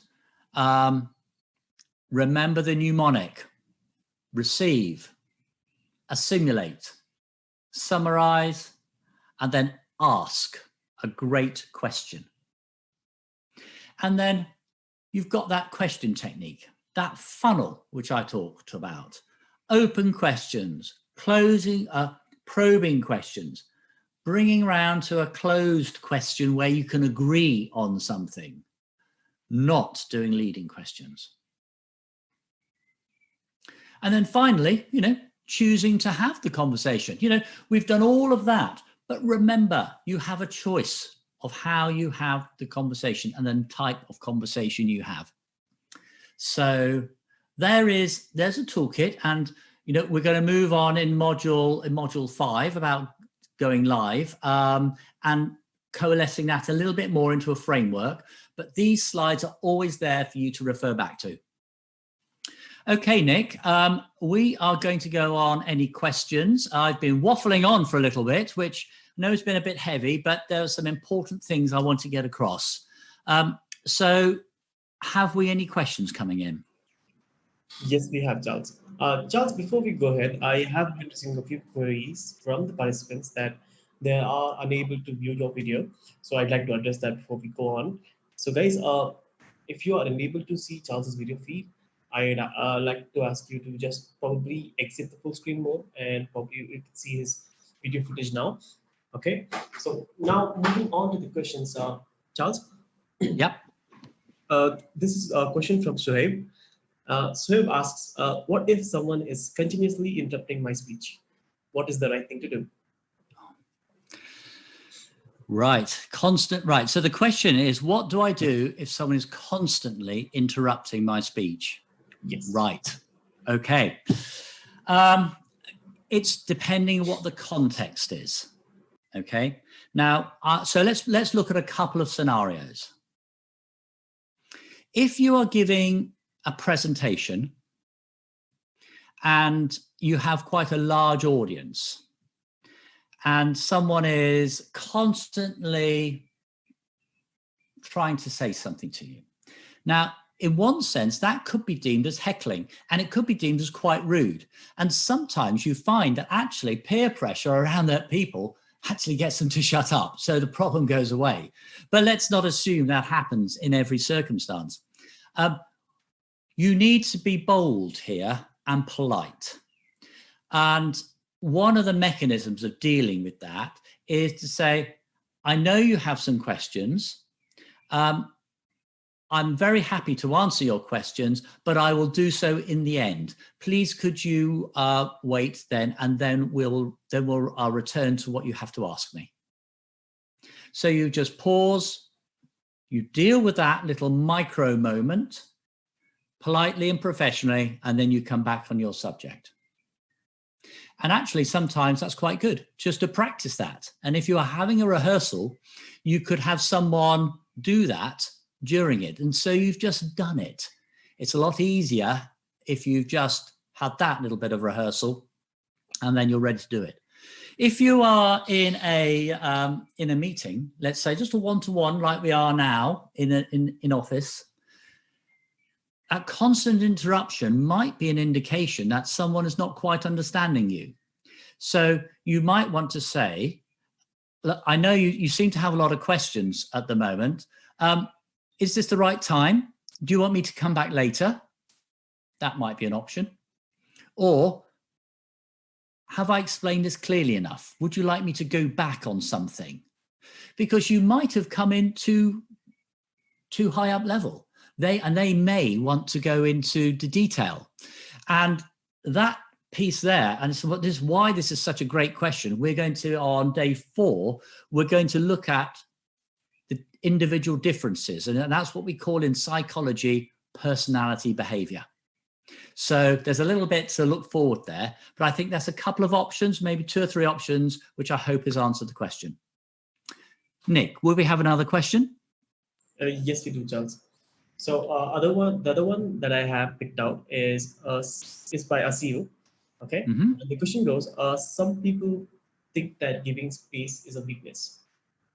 Yeah. Okay, how can you make a clear difference to them about this? Sure. Yeah. Right.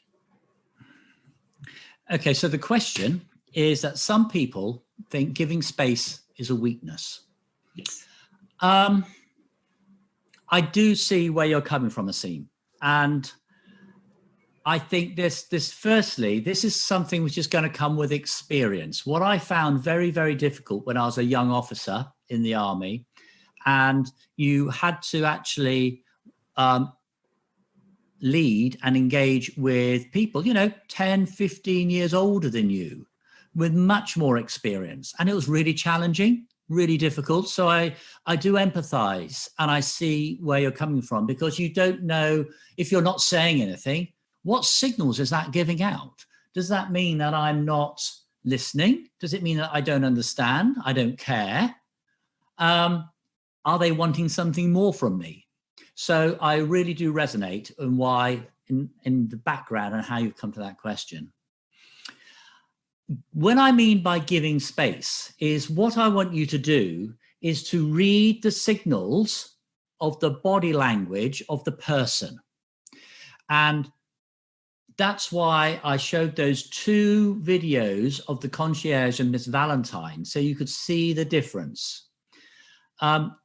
You will know by reading that body language how much space to give. Are they processing some information? So if you're having to do with something which is quite emotional, and I have been in meetings and conversations where people have been in tears, and you have to allow, that's the space. You have to allow them time just to compose themselves and work with that situation. So I would just recommend that if you want to go and just review a conversation and you say, well, actually, I quite liked how it went. It was good. But maybe if I had to give them a little bit more room to think first, or hadn't got in quite so quick, that's your area of space. One more, Nick, and then we're going to go on to module 5. Okay, so this one question is from Uma. Okay, and the question goes: in some countries, it is not polite to maintain eye contact with the lady, or even handshake with the lady at all. Sure. In this situation, what should I do? Okay, thank you, Kumar. Really important, and that's why cultural differences are important to recognize. What you need to do your homework first. That's what you need to do. So it's not the person's responsibility to know what to do. It's your responsibility to know what to do. So if you're traveling, let's say to Japan, for example, that we know that they have quite specific cultural requirements there and how they do it, and quite formal in that way, then it would be important before you went to be briefed up and understand what a greeting really is, how you should be doing it, and anything you need to avoid doing. Because by doing that, you won't put the other person in an uncomfortable position, and you won't have to have anybody saying, actually, Kumar, over here, we do it like this, and that's not right, what you did, because it's interpreted as follows. So the answer is, do your homework. Okay. We're going to thank you very much for the questions, and thank you, Nick, for that. I'm now going to go into module 5. And this is really a module which starts to starts to bring in all of what we've done over the last three and a half sessions now. We talked about what a difficult conversation is. We talked about how that is what's going on in your mind, and there are two things going on in your mind which you have to control. We've looked at body language, questioning, active listening, and really put all that into the pot. Wow, right. Now we have to go forwards and put this into practice. And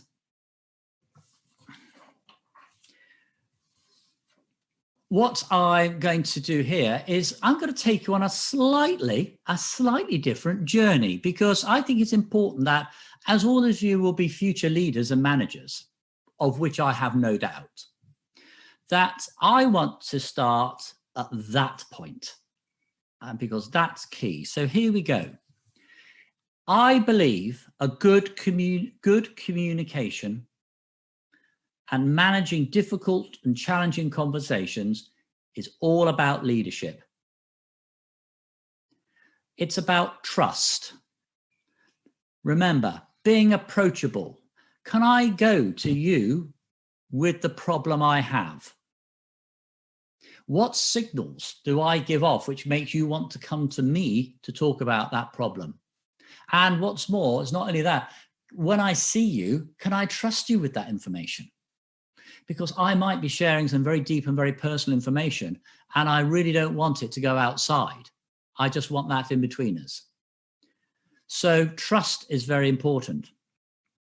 And actually, just on that last point, there might be an occasion, and I've found this as well in the past, that you might learn a piece of information which you have to share.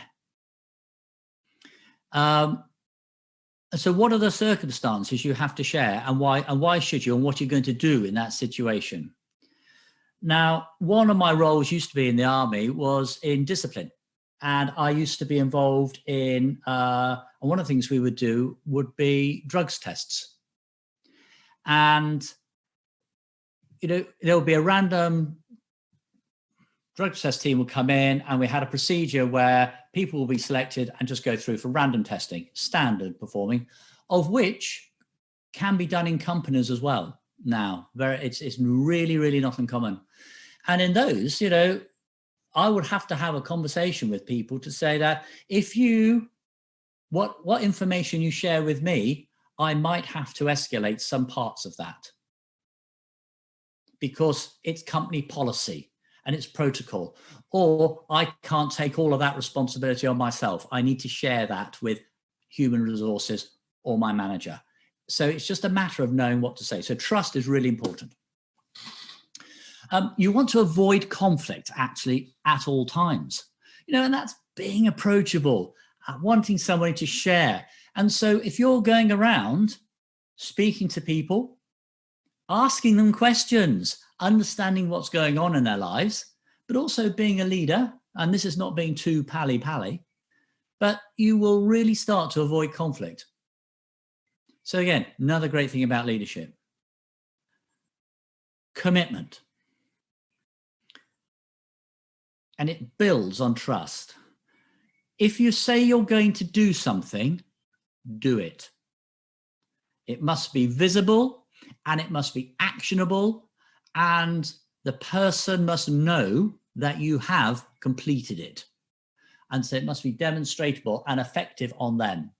So if it is, I understand what you're saying, I will now go and speak to the human resources, or go speak to the chief engineer, and I will get back to you. You need to go and do that. You need to be committed to helping and committed in that relationship. And that will come across in the dialogue of that conversation you're having. And so the other important thing to remember is in commitment, if you're saying you're going to do something, you need to set a date or a time and stick to it and make it happen. And if for any reason that you happen to think I'm going to be delayed or you are late, try and reach out as quickly as possible so you're managing expectations. So actually what you find there, what the interesting psychology is going, the person still knows you're committed, but will understand that you can't get the reason or the answer back because of other circumstances. Be accountable. You have to take responsibility for your actions. If you are wrong, you have to say you're wrong. And there is a question actually about this from last night, which I'll read out to you. It says, what should you do when you had or were having a terrible conversation, but only after or in it, when you're addressing the matter, you realized you were wrong? What should you do? Should I apologize? The short answer is yes, you should. Everyone is human. Everyone is vulnerable. And it's actually much better to apologize than let the conversation run its course and think, oh, it's all going to smudge over. You need to be bold and you need to have high integrity. And it's really difficult at times. I've had it. I had it in the army when I was commanding my squadron, and and there was, we had an issue on exercise, and we had a road traffic accident, and it wasn't great. You know, no one was injured, but it just wasn't great. And it was very visible to everybody as well. And I had to go to the commanding officer, who was really not happy, by the way. And I had to apologize. I had to say, sir, we got this wrong. You know, and I'm not going to stand here and say that it was so-and-so's fault, it was this, it was that. We got this wrong. And this is what I'm going to do about it. So you have to be bold and take responsibility. People will think a lot more for you, a lot more of you for it. And the final thing is, it's about results. Yeah, you need results. And that's probably what everyone is measured on. That's what they want to hear. You know, people like sales, people like, you know, deliverables, all of that sort of thing. And results of a good conversation are changes of behavior. This is now not happening, or I understand you more. That's a result in conversations. And that's where the win-win starts to come from. So I return to the heading of this slide. Great conversations and managing difficult conversations. It's about leadership. So I've got some video here. And whilst this is just connecting to its site, this is a video of the Chief Executive Officer of the Shake Shack in America. And what I want you to do is, whilst you're listening to it, and it's very, very short, is think what a difficult conversation would be like in his company. So it's a bit more challenging question now. Think what a difficult conversation would be like in his company, and then ping your thoughts over on the chat, and then we will see what comes up.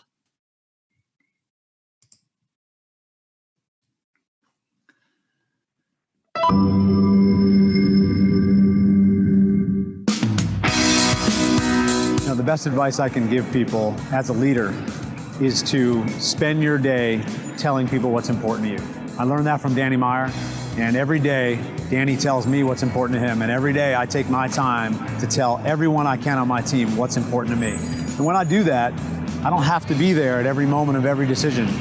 Our team is fully equipped to make decisions on their own because we spend our days telling each other what's important to us. And I think that's the definition of great leadership for us.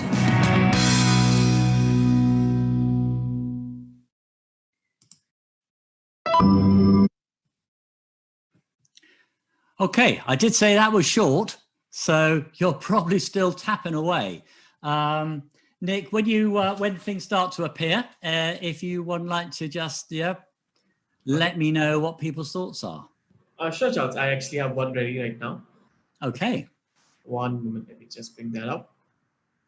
So having such conversations is ideal for leadership, is one of the comments from Anonymous. Do you agree as well with the video? Sorry, could you say that again, please? So one of the comments from Anonymous, so he's not put his name in. So he says that having a conversation with your team is important, just as displayed in the video. Is your thoughts the same on this matter? So what is my boss? No, is your thoughts same on this matter? The same. Yes, sorry. Yes, it is. So the question is, the conversation was all about leadership in the video and the importance of having a good conversation. And leadership is directly connected to having a good conversation. That is correct? Yes. It really, truly is. It goes back to being approachable. I mean, that gentleman there, you could just see that his company, working for him would be a pleasure. You would want to go to him with something. And so how he acts as a leader indicates that. Nick, do we have any more? Yes, we do. The second one is actually an observation by Imad. To understand the logic of the other person and their personality and believe in them, even though if they believe in different perspectives. Is this ideal to leadership? Or is this the right way?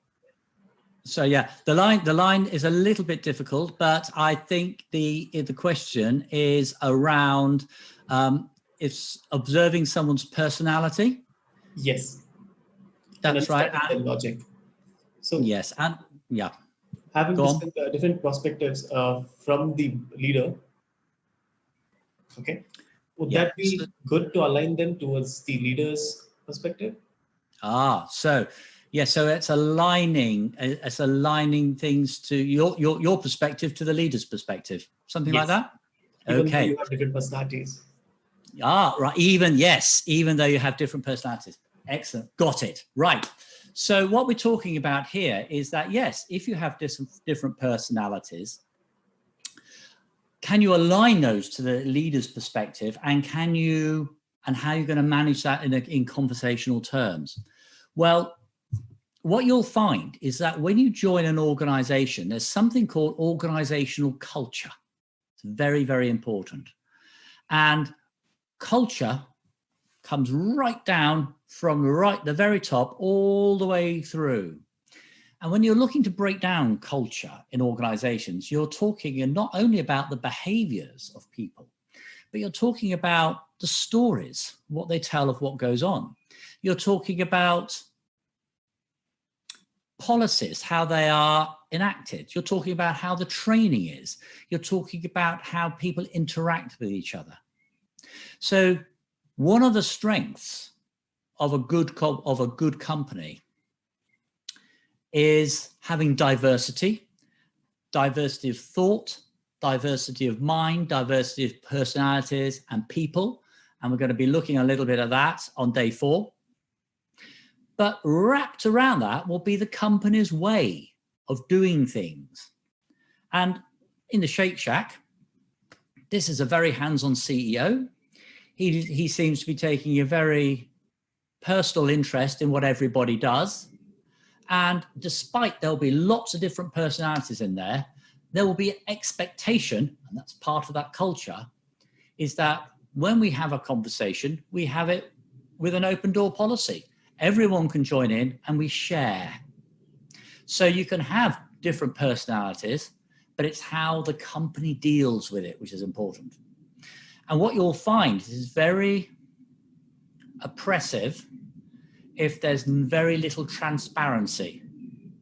So when we were doing some training with some insurance companies, this is a few years ago, and on team meetings, there'd be big team meetings, it was important that things were shared, and that if someone was having a challenging conversation, they were on help desks, that's what they were doing. And they were having to deal with some pretty irate people. And it was very challenging for them. And what we were encouraging them to do was to share their experience with everybody listen to the playback of the call and invite people how they could have handled that conversation better. Because by being open and transparent, you build confidence. Nick, maybe one more, and then we're going to go into the remainder of module 5, I think. Okay. There's one more I have in store. So this one is an observation by Faisal. Okay. By doing this, he thinks the CEO here in question, he's going to earn the confidence of his team, and he seems more approachable that way. Yeah. Really, Faisal, love that one. I'd love to work for this guy. You know, I think he's going to be an ideal boss. You know, now that doesn't mean that, you know, he's going to accept low standards, but it's the way he does it. He goes, I want to know what's important to every one of my employees every single day. And as I was putting my thoughts together for this course, there is, if you look at Richard Branson, another very good energizing leader, very successful person. One of his mantras is that be positive and praise your employees. They're there to work for you. You're a leader, and leadership comes from the top all the way down. And just going to someone at the end of the day, say, I know you had a tough day today. I thought you did really well, speaks volumes. And they will come back the next day more energized. And you won't get the problems. You won't be putting yourself into circumstances which are more challenging, or they'll be very, very rare. That's great. Really nice cross section of questions there. We're now going to bring all this together. So if you can imagine what I was talking earlier, oops, there we go, get the next one in. Talking earlier about our bucket, and we were pouring everything in. We're now going to start putting a lid on that bucket. And so you can go forwards with this in your rucksack. So let's just go on this planning bit. Just want to, again, emphasize the difference of things and what we're talking about here. In the big scheme of things, your planning will involve checking that you're talking to the right person. Now, this might be obvious, but if you have a situation where something has happened and you don't know who to talk to, what I don't want you to do is grab the nearest person and then make that an issue with that person, because it just might not be the right person. You need just to find out where you need to speak to. And equally, you might pick up that someone needs to speak to their boss, and you might find that out. So you may need to go to them and say, look, I just understand, I think you're having a bit of a tough time at the moment. Would you like to come in for a quick chat? And they might go around, do you know what? Absolutely. So part of the planning, that awareness, okay? I also want to consider here you stepping into the other person's shoes to see their point of view, to see where they may be coming from. That is also a very good strategy. What factors, you need to think what factors could be driving them to act or say and do the things that they are doing. What behaviors might they be displaying? And therefore, just by reflecting on these viewpoints will help you to create that win-win situation which you want to get to. Also in the planning phase, be clear on your intention and your desired outcome. You need to keep that clean, factual, because you need to gather together those facts and take that to the conversation so you can be clear and avoid repeating an unwanted pattern of behavior or whatever it is. And therefore, you've got something concrete to talk around. It's always not good to talk around accusations, talk around facts, neutral territory. I have talked a lot about point number 2, square of good communication. So I don't want to labor it anymore, and it's on your slides previously. But finally, the third point is, I want you to adopt a positive mindset. Be upbeat. Have a spring in your step. Go to work every day with, I'm here, I'm going to do a great job. Set yourself a goal every day. Say, today I'm going to achieve the following. If you do that every day of the month, then including the days you're not at work, you'll have achieved 30 new things in a month. Wow, that's massive. And if people see you doing that, then that's what you will be always bringing to the party. So adopting a positive mindset means you're always looking for a positive outcome available in any conversation. And secondly, and I've touched upon this earlier, you don't have to take it personally. You know, sometimes you have to do things because it's your professional job to do it. So by being positive and having a positive mindset is you accept that I'm going to take on now a conversation. It may not be the ideal situation, but I have to do it. And I'm a professional. And this is how I'm going to conduct myself. So here are some do's and don'ts. Quick list. Do approach the conversation in your human mode. All right? Center it. Gravitate it around that. And show those shades of emotion around it. So you're keeping that motivation going, and set yourself a goal. Do consider your body language. It's really important. Match it to the situation, but be professional. They will look to you to set that tone. Do help the other person from being in reactive mode. Let them vent if they need to. Give them space. If they're not offering any information, that is also important to note. That's a reaction. They can't find the words just to get it out.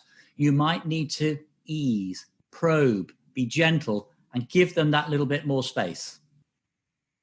Don't look for conflict. If you look for conflict, you'll get it, and you'll end up with a situation like we had in the very first video we showed with the gentleman and the lady where she walked out. Don't interrupt or speak over. Let the person say what they need to say, then ask a great question. That's a key skill in active listening. Receive, assimilate, summarize, then ask. Rasa. And then finally, don't assume the outcome. You will have an objective. And if your objective is to make someone come back into work on time, well, then that's good. That's fine. But, you might get a few things you have to manage around that. It may not be as clean cut as you think. So just manage yourself and manage expectations. Set a goal, but be prepared to be flexible. Okay, we're going to have a poll. Here are the questions. And I'm just going to launch this poll in a second. Let's get onto this screen. Here we go. Polling. Poll 2. Okay, and I'm launching the poll now, so it gets time. But I want to know, what do you think? Now, we've done all of this. What is the most important conversational skill? Is it active listening, planning, empathy, being clear and using plain language, or achieving a win-win situation? Really good. Keep those coming. It's zooming in here.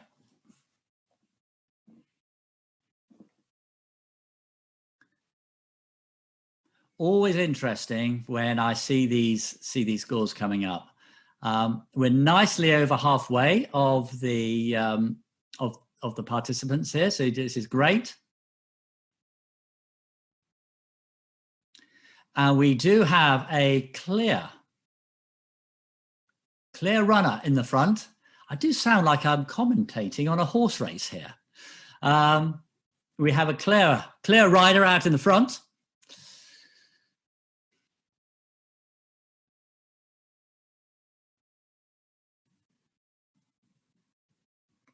Okay, that's good. And I think I'm going to give you another Another 30 seconds, another 30 seconds on this, and then we'll end the poll.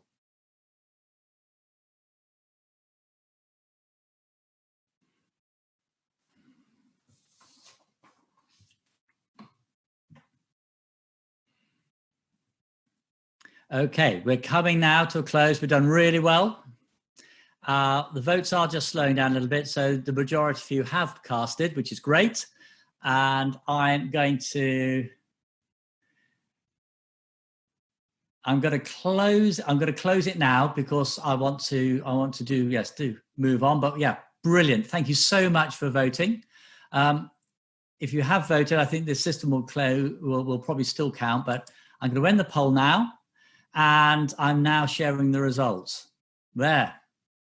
Hopefully you can see that. And by a clear margin, the most important skill you're thinking of is active listening, followed by, yes, then being clear and using plain language, planning and achieving a win-win situation, yeah, pretty much, and being empathetic. Really well done. I think you've nailed it on active listening. That is very important, but the others aren't wrong, and it's really good. And if you put that, they're equally very, very important. So just take from the results those points, and if you've voted for active listening, just remember being empathetic and achieving a win-win, etc., is equally important. And if you voted for the others, remember active listening is a skill which you need to be able to do as well. So that's fantastic. Thank you very much. Okay, so here is, going to stop sharing that and close that down. And here is your framework for a difficult conversation, which really is, how do we master a difficult conversation as we bring this module now to gliding it down on that runway. Prepare. Now, I want you to imagine here that you are a high performance athlete. You run the 100 meters very, very fast.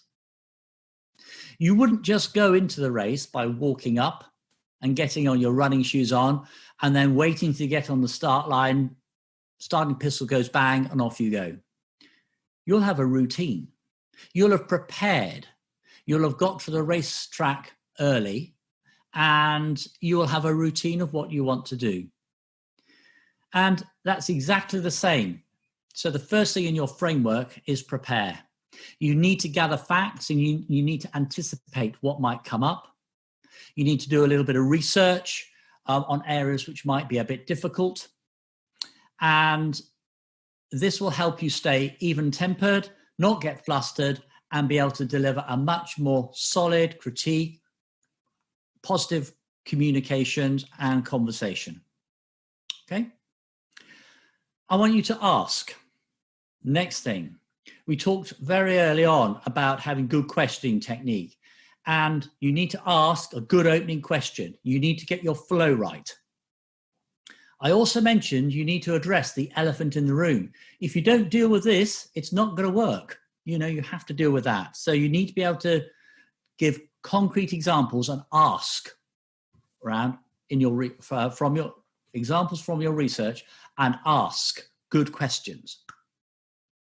You need to recognize what's going on with the conversation, and your words matter. They really matter. And you need to pick up on signals, body language, those non-verbal communications, the tonality, note how they are responding. For example, if a person is getting very quiet and withdrawn, that's equally important data, and you need to be able to manage that and help them. You need to express. You need to express how you feel and how you respond to a person, because if someone is sharing something which is quite personal, you just can't dismiss it because they won't share the second thing. And that second thing might be even more important. So that's how you share. So that's how you express, and showing empathy. Equally, you might have to express that the company policy is that you have to be back from lunch by 1:30. And I'm sorry that we need to be working towards a solution that achieves that. What suggestions do you have? So you need to express an intent. That's important too. And finally, help the person with a solution. There's nothing worse than delivering a critique and the conversation is just so difficult if you just leave it like that. If you want to change someone's behavior, look at the facts and then work with them to how they can move their behavior to get it to where you want to be, to comply. It's a much more effective way. If you have to tell someone that they're not getting a raise in money, they're not getting a promotion, or you want them to act in a different way, you need to help them find a solution. And that probably will be involving setting some goals or setting some performance targets, which you can work together on, and you offer the assistance for them as well. It's not just what the other party brings to the table. Okay. Just to conclude and put all of this into the bag, I have another and a final video for you. It's not very long, it's about 3 minutes. And it is a good example of how to handle a very difficult conversation. There's no need to put feedback into Nick for this. I just want you to sit back, watch the video, absorb the messages, and I will put a few things over the top commentary afterwards.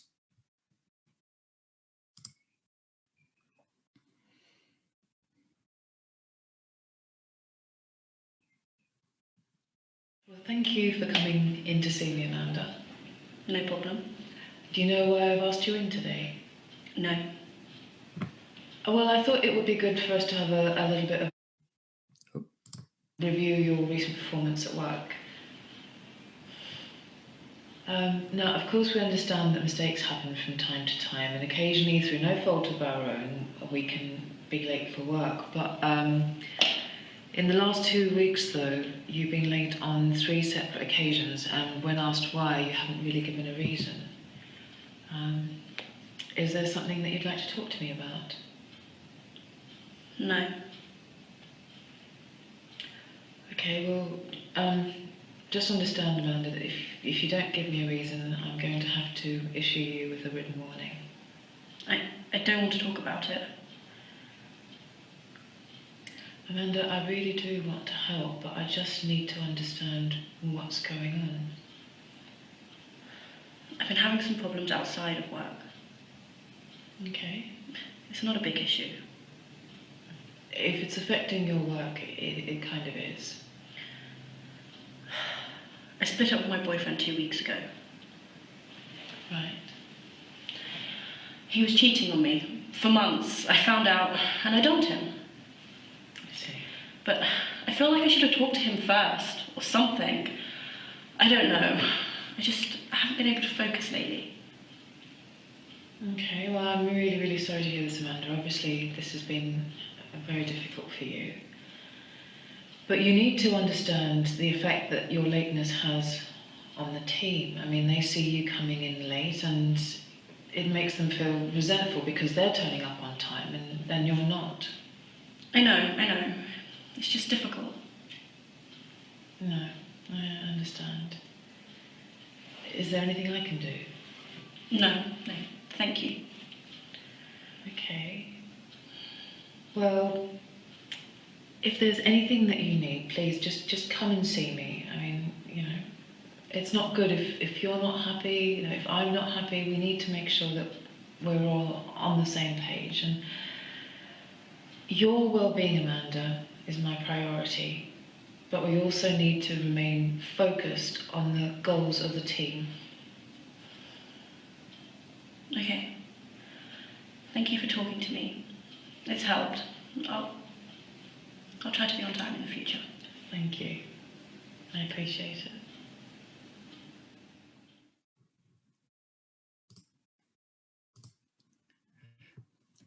Excellent. Now, I hope you found that of real value. When I was first watching that, I felt that, you know, the manager had a really difficult conversation to manage.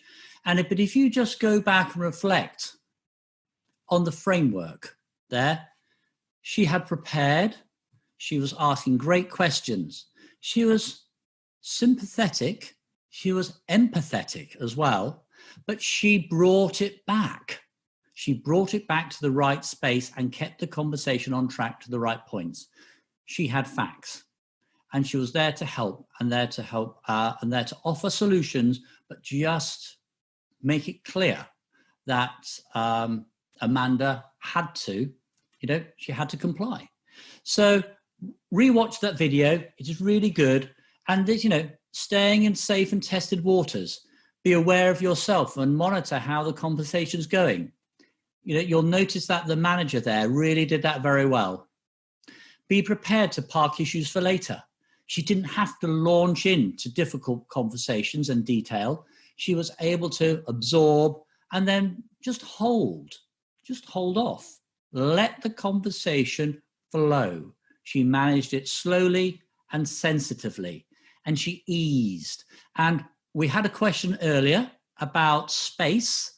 I think that video shows a really good example of how to use space in a conversation and reading the emotional signals. So that brings us nicely to our close. We come to the solution where we want to get to the end of the conversation. We're looking for a win-win. A win-lose only causes turmoil and hard feelings, and the relationship will change, won't be really for the better. You move out of that conflict territory. Clearly, lose-lose, everyone is worse off. And win-win is more positive. It's creative. It gives you those options. And in that last conversation, that was a win-win. You know, Amanda felt and got that her manager was on her side, and she knew she had to comply with company policies. And the manager understood. The manager was now moving Amanda, getting back her in on time, and she could help her move forward. The door was open. She was approachable. You felt that. And so that brings us nicely to the close. You're looking to close with a positive. Now, a positive isn't a high five, backslapping, whoop whoop situation. A positive can be calm, subtle, just like it was in that environment there, in that example there. That is closing with a positive. And also that establishing the chain of command for returning to the conversation. Where is the open door? And that's exactly what the manager did for Amanda there. And she said, come and talk to me at any time this happens, and I'll see what I can do. Two important things to close. There we go. We have done two great days, I hope, on managing communications and managing difficult conversations. Your questions have been great. I've gone right up to the time, but Nick, I'm sure there's a couple of questions very happy to take before I hand over to you. Sure thing. So, let me bring up one of the questions. This is from Hussein. How do you keep a positive mindset? Okay. As you know, Yep. It is difficult to be positive all the time. So it might be difficult to handle a difficult conversation during that period. Sure.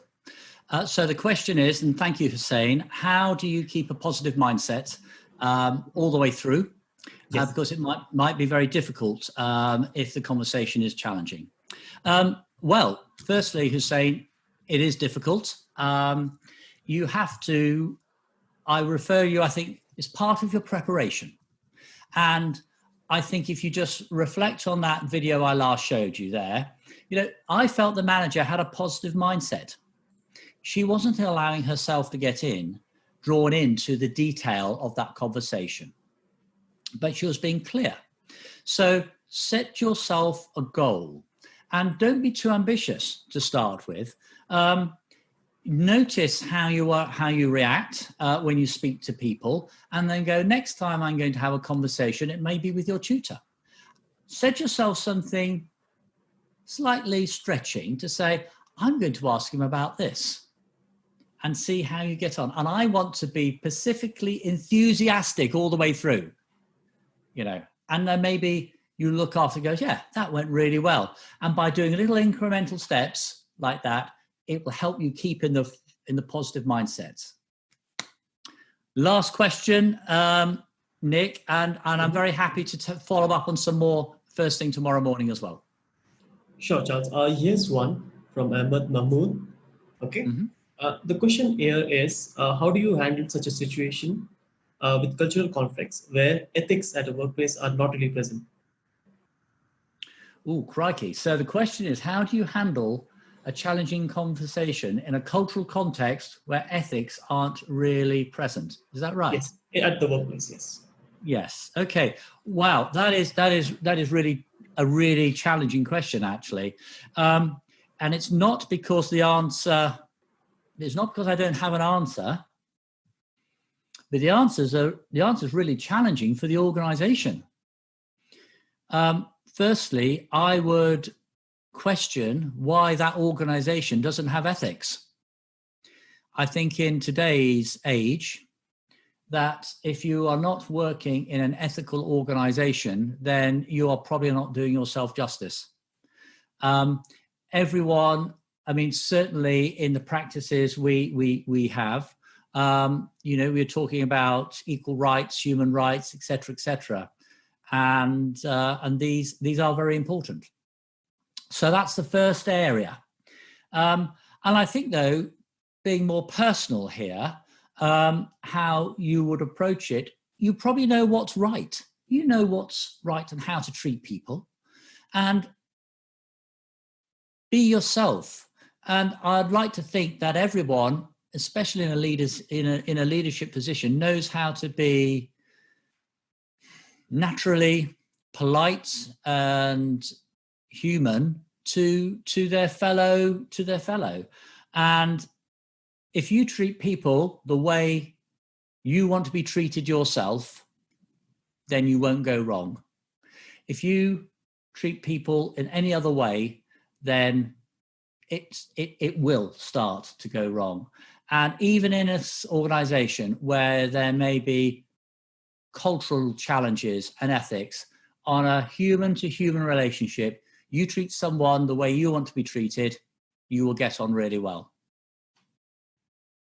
Okay, thank you very much for your attention. The next slide is the recall quiz. Just before I hand over to Nick, I just want to say thank you very much. I think your participation is really awesome, and the questions have been excellent. I look forward to looking at some of those later. And I will also send the details of the book out, and so Nick can populate that on your portals.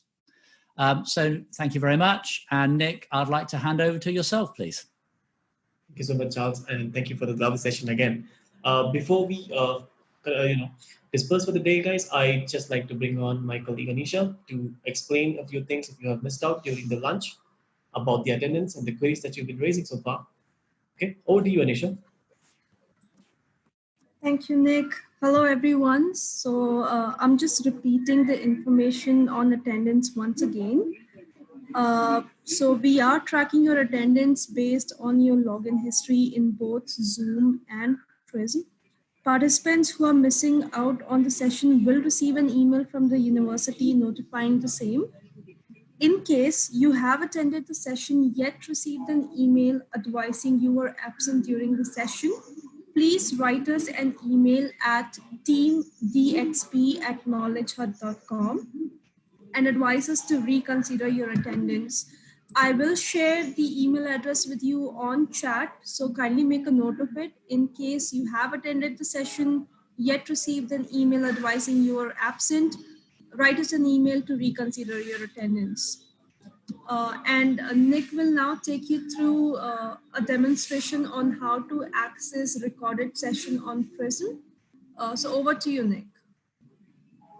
Thank you, Anisha. One moment, let me just share my screen. So Anisha, is my screen visible to you? Yes, it is. Okay. So everyone, you've been asking me about the recordings. The recordings for yesterday's session is made available on the Prism platform. I'm just going to demonstrate on where you can access this right now. So as soon as you log in, you should see a video of the class session from yesterday with the 3.5 hours marked over here. Okay, you can access the recording from here. Additionally, this recording will be available to you till tomorrow 10 a.m. in the morning, after which the access will be removed for yesterday's video. And all the videos for every day, let's say today's session will also be made available to you by 7 p.m. time today at Riyadh time. All right, and the access to this will be removed at 10 a.m. tomorrow again. So each day's session will be made available to you post the session is completed for the day at 7 p.m. Riyadh time, and it will only be available to you till the next day at 10 a.m. Please note that the recorded sessions will also be considered towards your attendance. So if you missed out during the session, you could go back to the recorded session and watch them, and we will consider that for your attendance as well. So I hopefully have clarified these questions. If you do have any problems accessing the recordings, you can drop an email at teamdxb@knowledge.com for any further queries. And on that note, I'd like to thank you again for actively participating in today's session. We hope to see you again tomorrow. Thank you and have a great day.